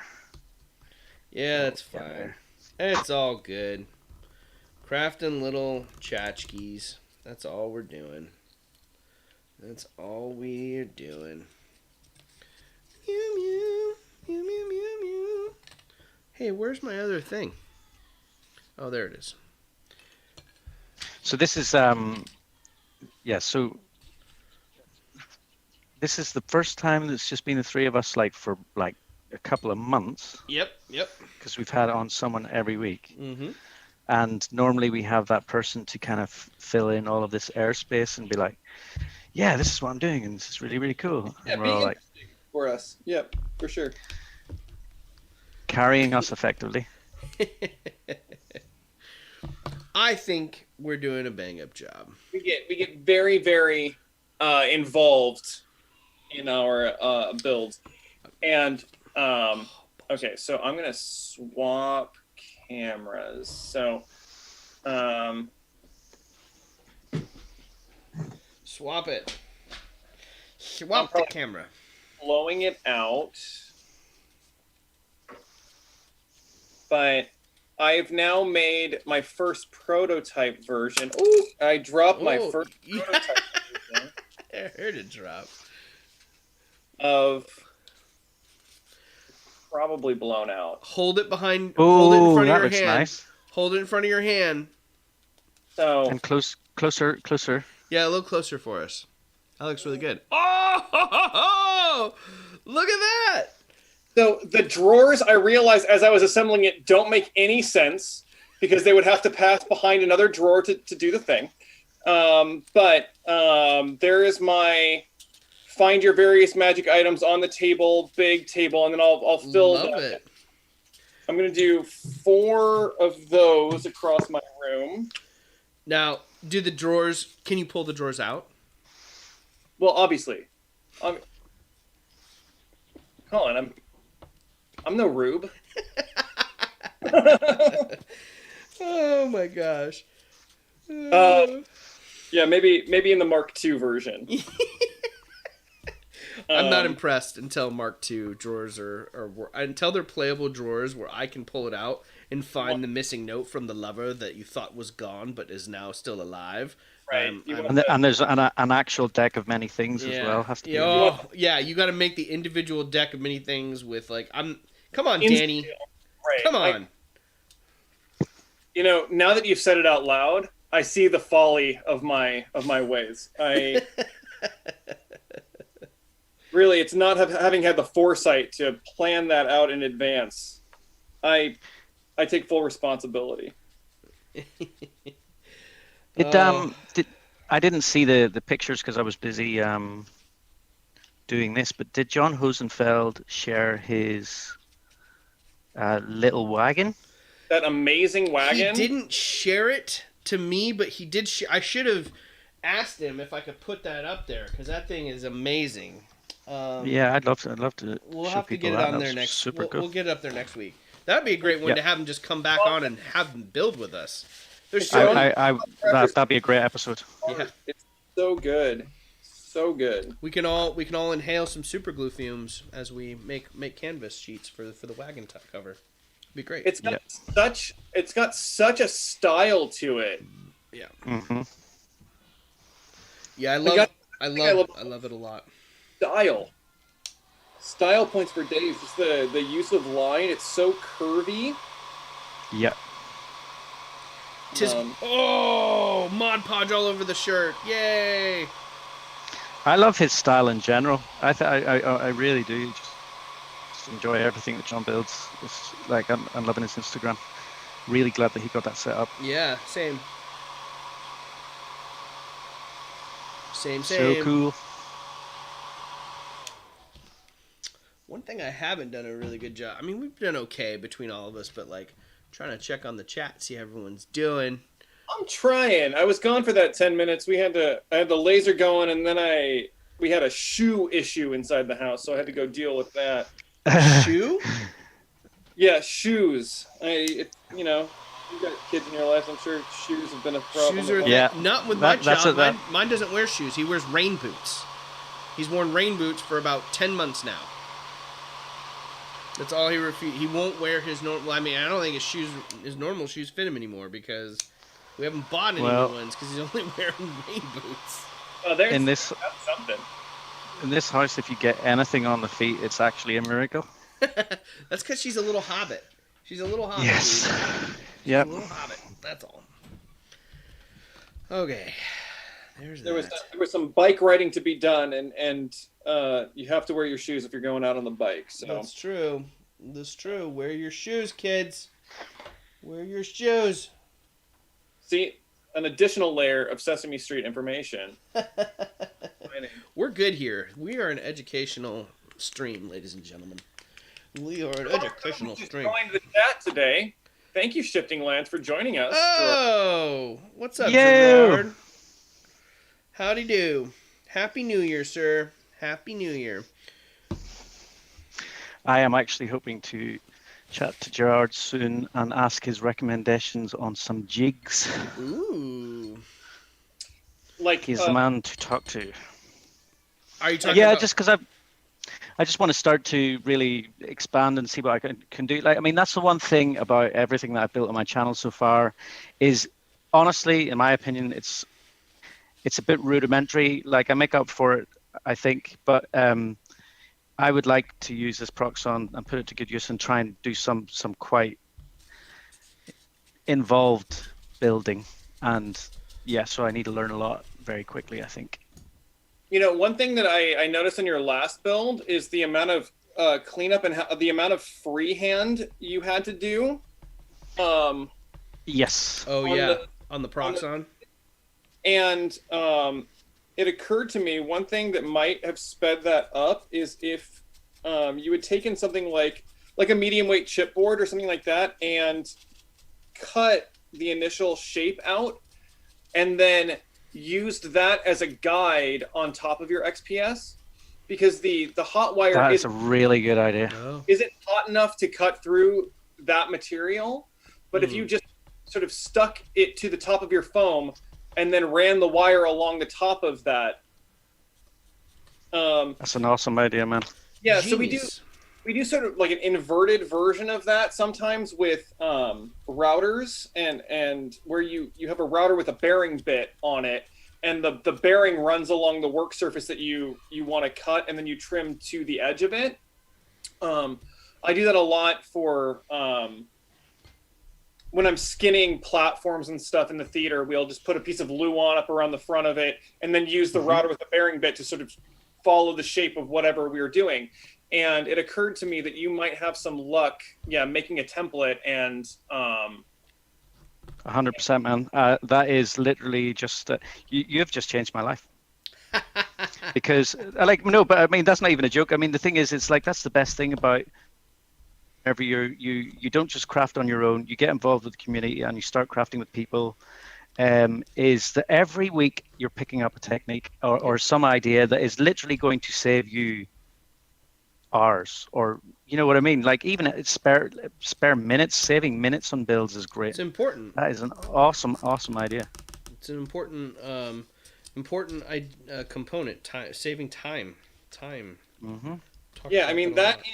I mean, functionally, that's the whole point of a jig in the first place, right? Like, yep.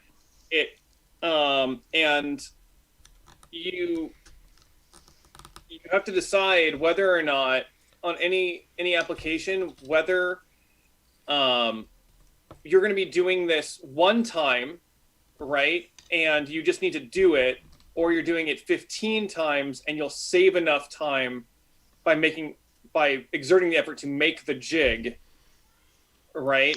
I think the jig would be worth it if I actually ever got around to setting up an Etsy or something like that, where I was actually selling the pieces.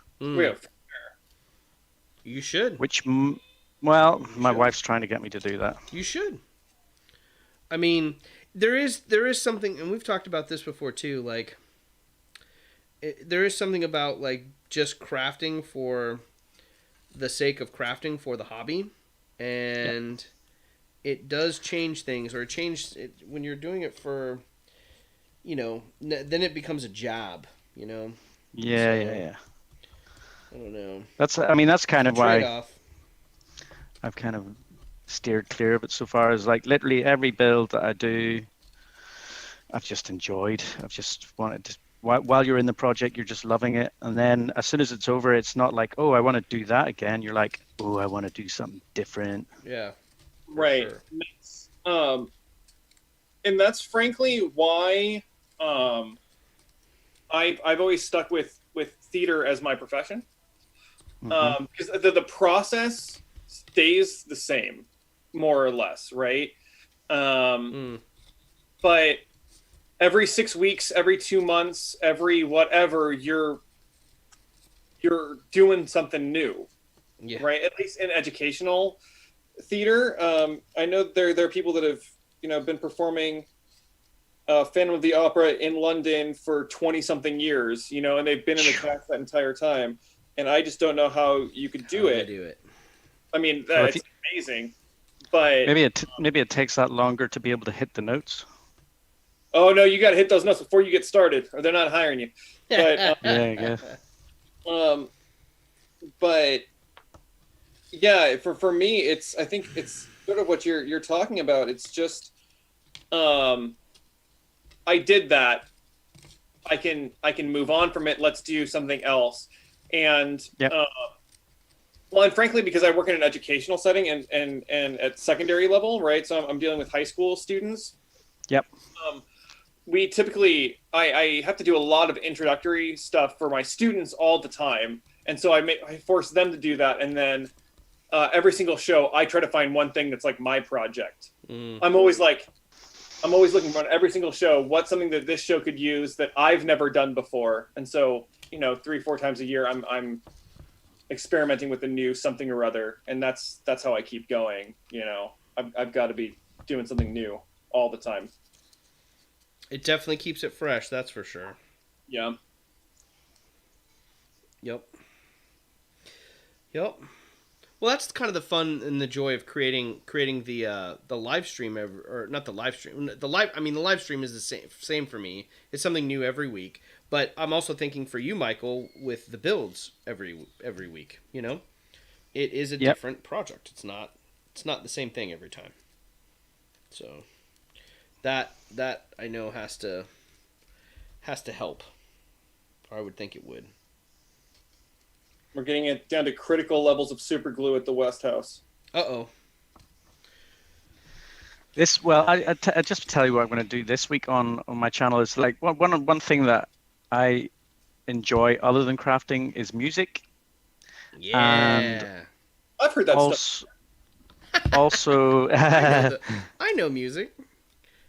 And also filmography. I like making little films. And so I am going to not do a crafting video this week. I'm just going to try something a little bit different. And I know my channel is generally a crafting channel, but I hope people don't mind that I just dip out and do something a little bit different, because I've got some stuff there ready to go. And I've got nowhere to put it. That's one of the things that I like about your channel, Michael, and what I like about you as a content creator is if you've got an idea or you're inspired by something, you'll follow it. It's not just... Yeah. You're not just holding yourself only to one type of content. It's more than that, and I've always appreciated that about the channel. Thank you, man. I mean, yeah, I get bored easily. I'll be honest, and I kind of have to do that. That's the thing. Like you said, I don't really. I'm doing this channel because I'm enjoying it, and right. if it became something where it was like a job or whatever, I wouldn't, where I was sludging trying to do something, I just wouldn't. I don't think I'd want to do it. Yeah. Yeah.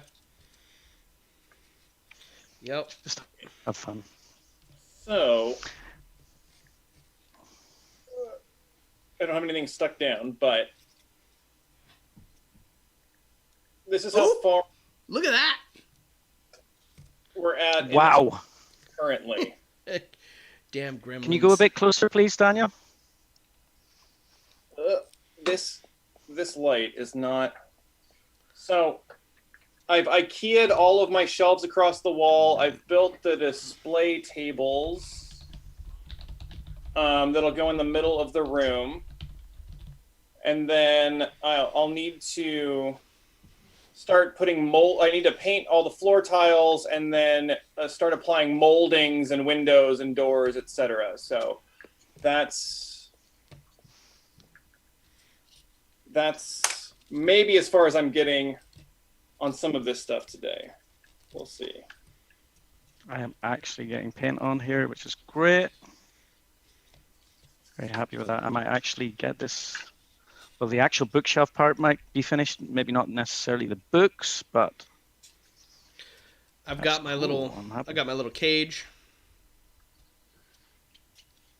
This is bigger. I made it bigger. Ha-ha!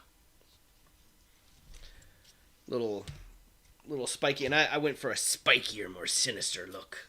Okay, I've got that. I'm not gonna paint that, but I've got that little cage. I want to get these barnacles on here. See what we can do with some barnacles. Okay. Yeah, that's just amazing. Oh, Michael, where the book? Let me see. Where are you at with your book? Let me see. Light's not very good. Oh, there we go. Love it. Dude, looking great. All right. I'm quite happy with it. So, here's the report on wood glue, or not wood glue, but hot glue, and your barnacles. I used the cork before, or maybe like a parchment paper, definitely use the cork to make these, because I am now cutting off the wood, the back of the barnacles, because the first one I tried to peel off, and that one just shot all the way off into the ether off the table. Anyway, they're hard to peel, so I'm having to cut off the back sides of these little pieces of barnacle to make sure they go down. But live and learn. I figured that might be the case. These are going to be some sturdy barnacles. That's all I'm creating. They've been on there a while. They're tenacious. Yeah, I mean, they're doing what barnacles are supposed to do. Yeah. So. I am actually not going to glue my books in. I'm going to have them as removable so that these books can be slightly modular and that you can put different things on them. I like that. I like that. That's cool. Modularity is my favorite thing. With only so many hours in the day, having to rebuild an entire new bookshelf just because you need a bookshelf that has a different item on it seems. Yep. You know, what other things could you prep for your game that week instead of building another bookshelf? Right. You know? Right. Dang it. Well, that's those trousers gone. So are we having like catastrophic like clothing failures today? I mean, I when I was blow drying the rock surface over here, I totally sent it onto my shirt. So I have a streak of Mod Podge on my shirt now. So yeah, I guess the answer to your question is yes, at least on our end. I don't know about your end. You know, surprisingly, few dots of paint on me today. Surprisingly. Oh. It means that I have just cursed myself, and in the next few minutes, things are going to go sideways. All right, I'm gonna see if I can get these little dots. Maybe a super glue. Yes, this is looking sweet. So I did black Mod Podge base coat, and then I did a raw umber. And that was kind of like not 100% coverage. I'm kind of letting the gaps still be black. And now I'm just doing a dry brush with a yellow ochre. And it looks so nice. Ooh, nice. Very happy with this. John Hosenfeld is saying that the cage looks nice, but it should put a pet inside. So what kind of pet should I put in there, John? What kind of pet should I put in there? Yeah. All right. Let's get this little thing on here. Dude.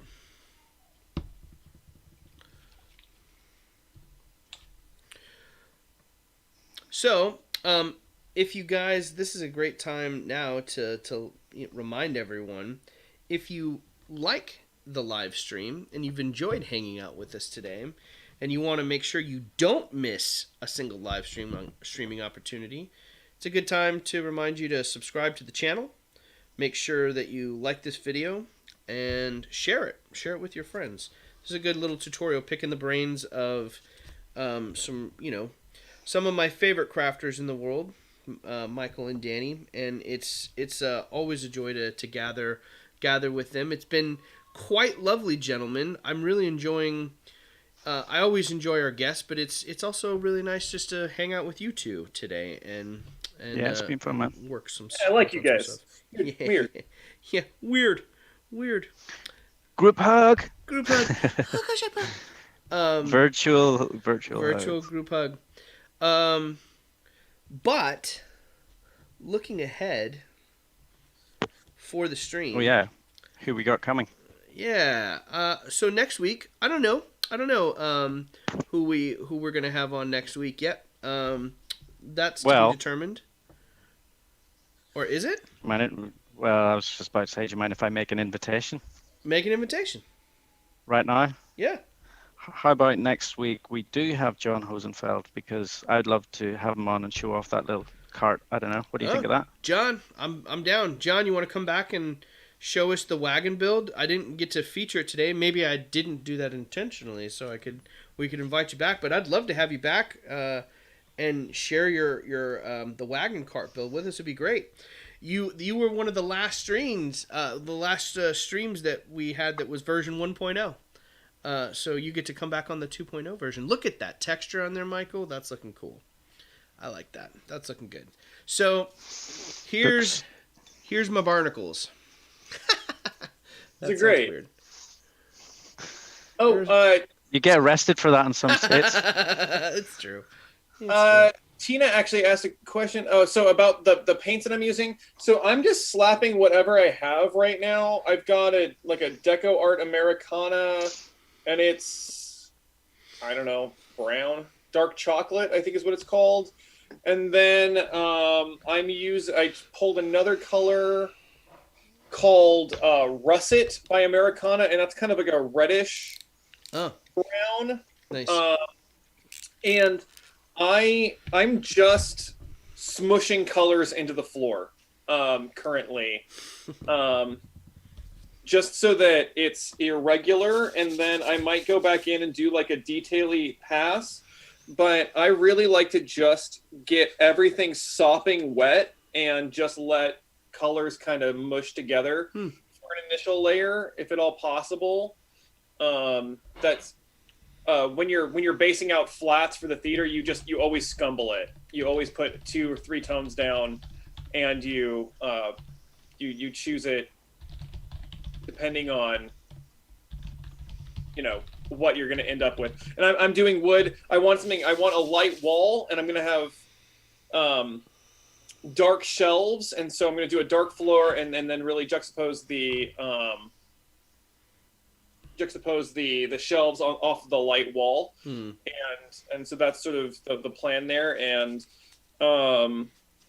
yeah, we'll see how it goes. Nice. It's gonna look good, brother. It's already looking amazing. Well, it looks like we're mystery no longer. John Hosenfeld, join us next week.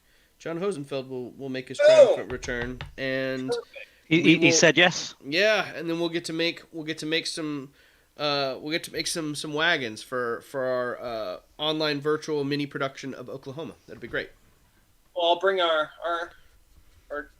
10-gallon hats with us. Yeah. And Wayne Broadhead is telling us to get Elston, because he is a super painter, and so that's on the list. I feel like we should have a day where we gather some of our maybe we do that. Maybe we just we dedicate some time on the stream to the mini painting. As soon as everyone's squared away and we're set up, I'd love to do some more mini painting on this show. Well, if you could wake. Sorry, go ahead, Daniel. I was saying I would like to get good at mini painting. So let's. Me too. For my sake, let's get these people on. Let's do it. Let's do it. Yeah, well, I mean, I am literally about to step into that world with some Fellowship of the Ring minis, and that would be awesome. Learn some cool tips. Showing off the little dry brush earlier. That's the awesome thing about this. Honestly, I can't get over how lucky we are, man, in just starting this little thing. How long have we been doing this now, Colin? What, since 6 September? months? Since And September. just to where we both were with our crafting back then compared to where we are now, and the access that we have to information, and it's just wow, so cool. It's really cool, and there's a lot of really good material in there, and I need to. One of the things that I want to try to improve upon this year with the stream is going back and pulling some of the footage and kind of making some when we find the moments where Daniel's like, well, have you thought about using the MDF as the guider to help with some of that freehand technique? So when we get those little golden nuggets, so we can it's fun to sit there and have the stream playing, especially if you're sitting down and you're doing a bit of batch painting, or you've got a long build. It's nice to throw on the stream and listen to listen to us chat, and then still interact. I'm hoping everyone that's coming back and watching the recorded versions of it, leave us some comments in below, what you're working on.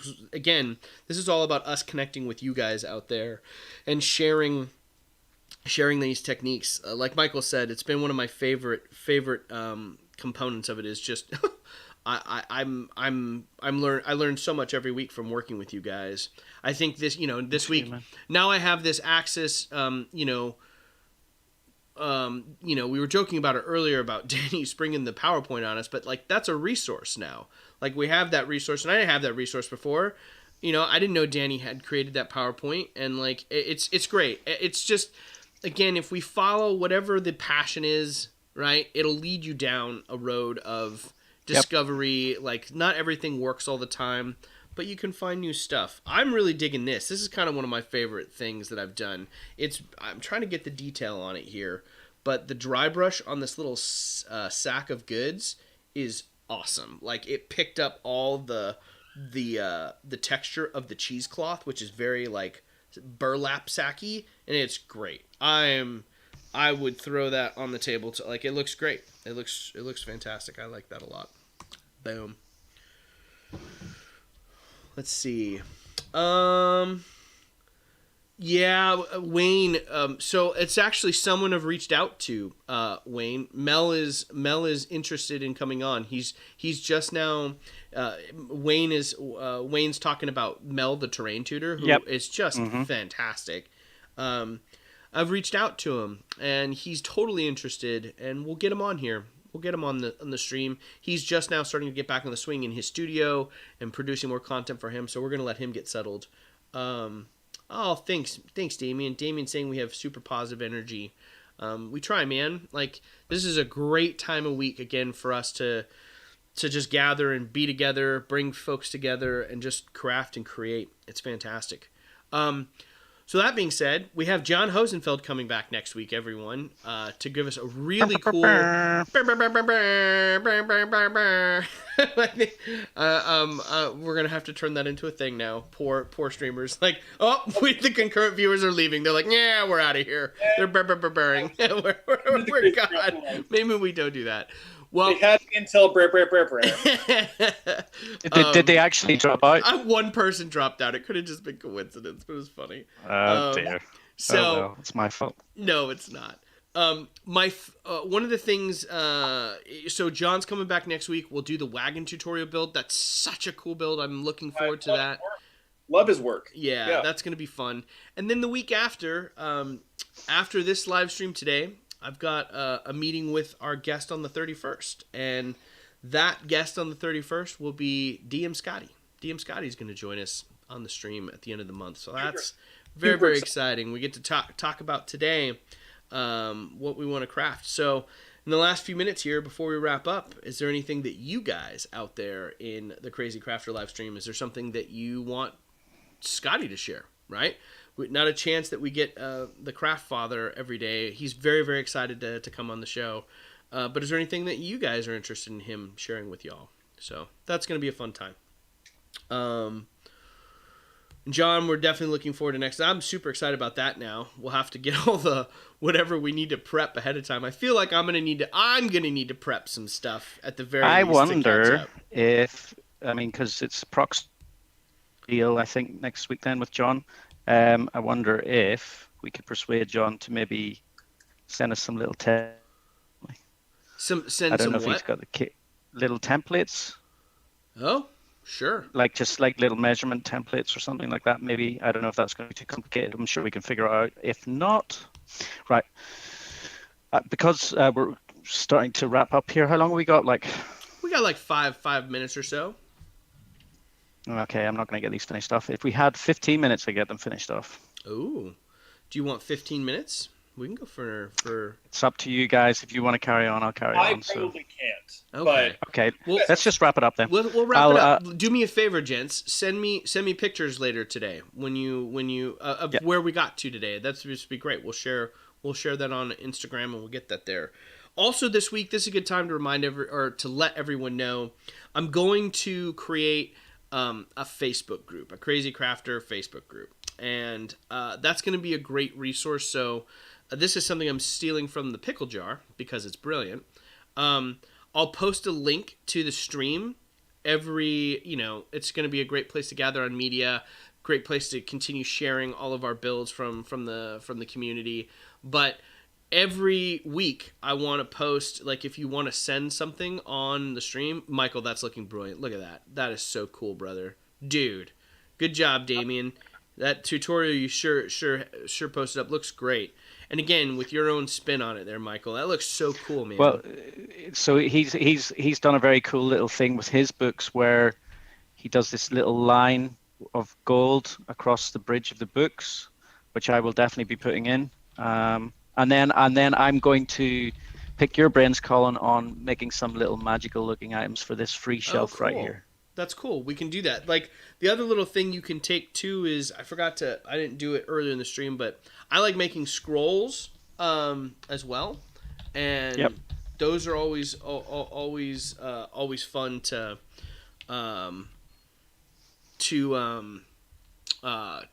populate the scenery. There's tons of stuff. I'm gonna think of more things. Like, I know Tina posted and shared with us the candlestick that she made, the quill from the actual feathers she made. There's so many cool little things that you can make and populate. One of the things I'd love to do that I haven't done yet is build a marketplace, like an open air marketplace for like a street in a town. So you have the fruit vendor, you have the meat vendor, all that stuff. That's like a later build. That one, in addition to the live streams, I'm going to try it, and I think we'll see. Like, it depends. If I end up in the unemployment line here pretty soon, then I'll have a lot of time on my hands.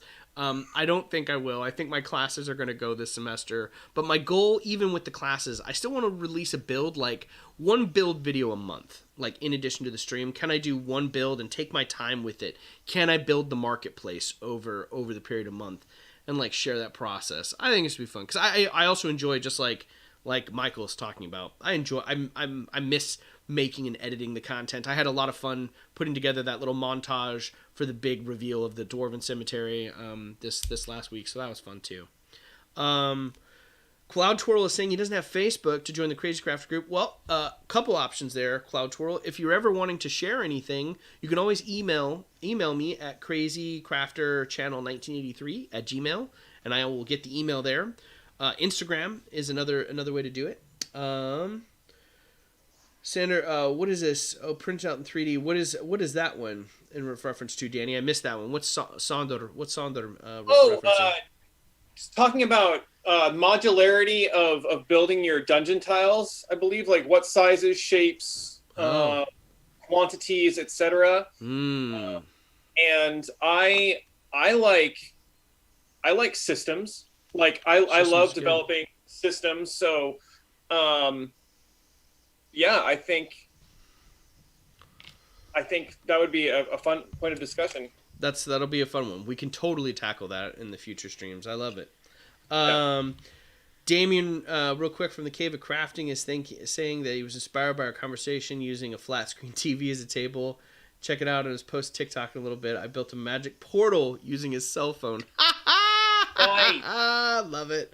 Freaking love it. What a cool idea. Love it, Damien. That's a cool idea. That's so cool. If you want a cool idea, check out, I don't know if you guys follow them, but there's a channel called Nerdforge. Nerdforge? I haven't seen them. No. They're a huge channel. Okay. They've got like millions, but it's exactly up our alleyway, but less tabletop, but just anything fantasy craft related. But they did a book nook, and it was one of those endless corridor kind of book nooks. Yes. But they used in theater, that thing where you use mirrors to show a ghost. Pepper's Ghost. Mm-hmm. Yeah. Pepper's Ghost. So they used that effect with a mobile phone in the side of the book nook, and then it reflected onto a thing in the middle of the book nook, which was on fire, and it would look like this flame was in the middle of this endless corridor, and it looks awesome. So Nerdforge, check that out. It's really, really cool. Nerdforge, everyone. We'll have to check out Nerdforge. Damien and Cloud Twirl are all saying that Nerdforge is awesome, so they've been there. I'm going to have to go down their rabbit hole today. they'll understand what I'm saying then. Sheragabra. They always introduce in their own language, as they say in, I don't know, it's Norway or Sweden or something like that. But great. I mean, I don't think we could ever get them, but to get them on here would be so cool. Oh, anything is possible, my friend. It is. Anything is possible. The thing that I'm quickly learning, and I think that has been a very big guiding post or light for me is, how amazing this community is and how wonderful all of you are out there, and how all the other various content creators, so generous with your time, so generous with your knowledge, and it's something that Danny, Michael, and I certainly don't take for granted. You guys stopping by here every week to hang out with us is fantastic. It's just no matter what the current circumstance is, it's always a lovely way to spend your Sunday morning or evening, depending where you are in the world. So thank you so much, everyone, today for joining us yet again on the Crazy Crafter live stream. Tune in next week as John joins us for the wagon build. I am going to live stream this week. I'm going to start my Princess Bride diorama. I'm going to be painting some minis up this week. I'm still trying to figure out the whole small 28mm scale weapons, but we'll see how that goes. Right now, but I'm gonna be painting up a Dread Pirate Roberts and an Inigo Montoya this week. So stay tuned for that. You killed my father. Prepare to die. That's right. Hello. You painted. I'm getting into the acting now. Yeah, Daniel. you are. Oh, but you got to turn the chair around real quick for us, Michael. You got to turn the chair around. You got to turn the chair around, brother. We want to see the chair turn around. Killed my father. Prepare to die. That was terrible. Ladies and gentlemen, with that, a star is born. Thank you so much for joining us this week. We look forward to streaming with you during the week. And again, a big shout out to everyone at the Chilling Wargamers. Thank you so much for inviting Michael and I to be a part of your community. Thank you so much to everyone joining today. And be sure to craft your passion daily. We'll see you all next week. Cheers, y'all. Boom, boom, boom, boom, boom, boom, boom, boom, boom.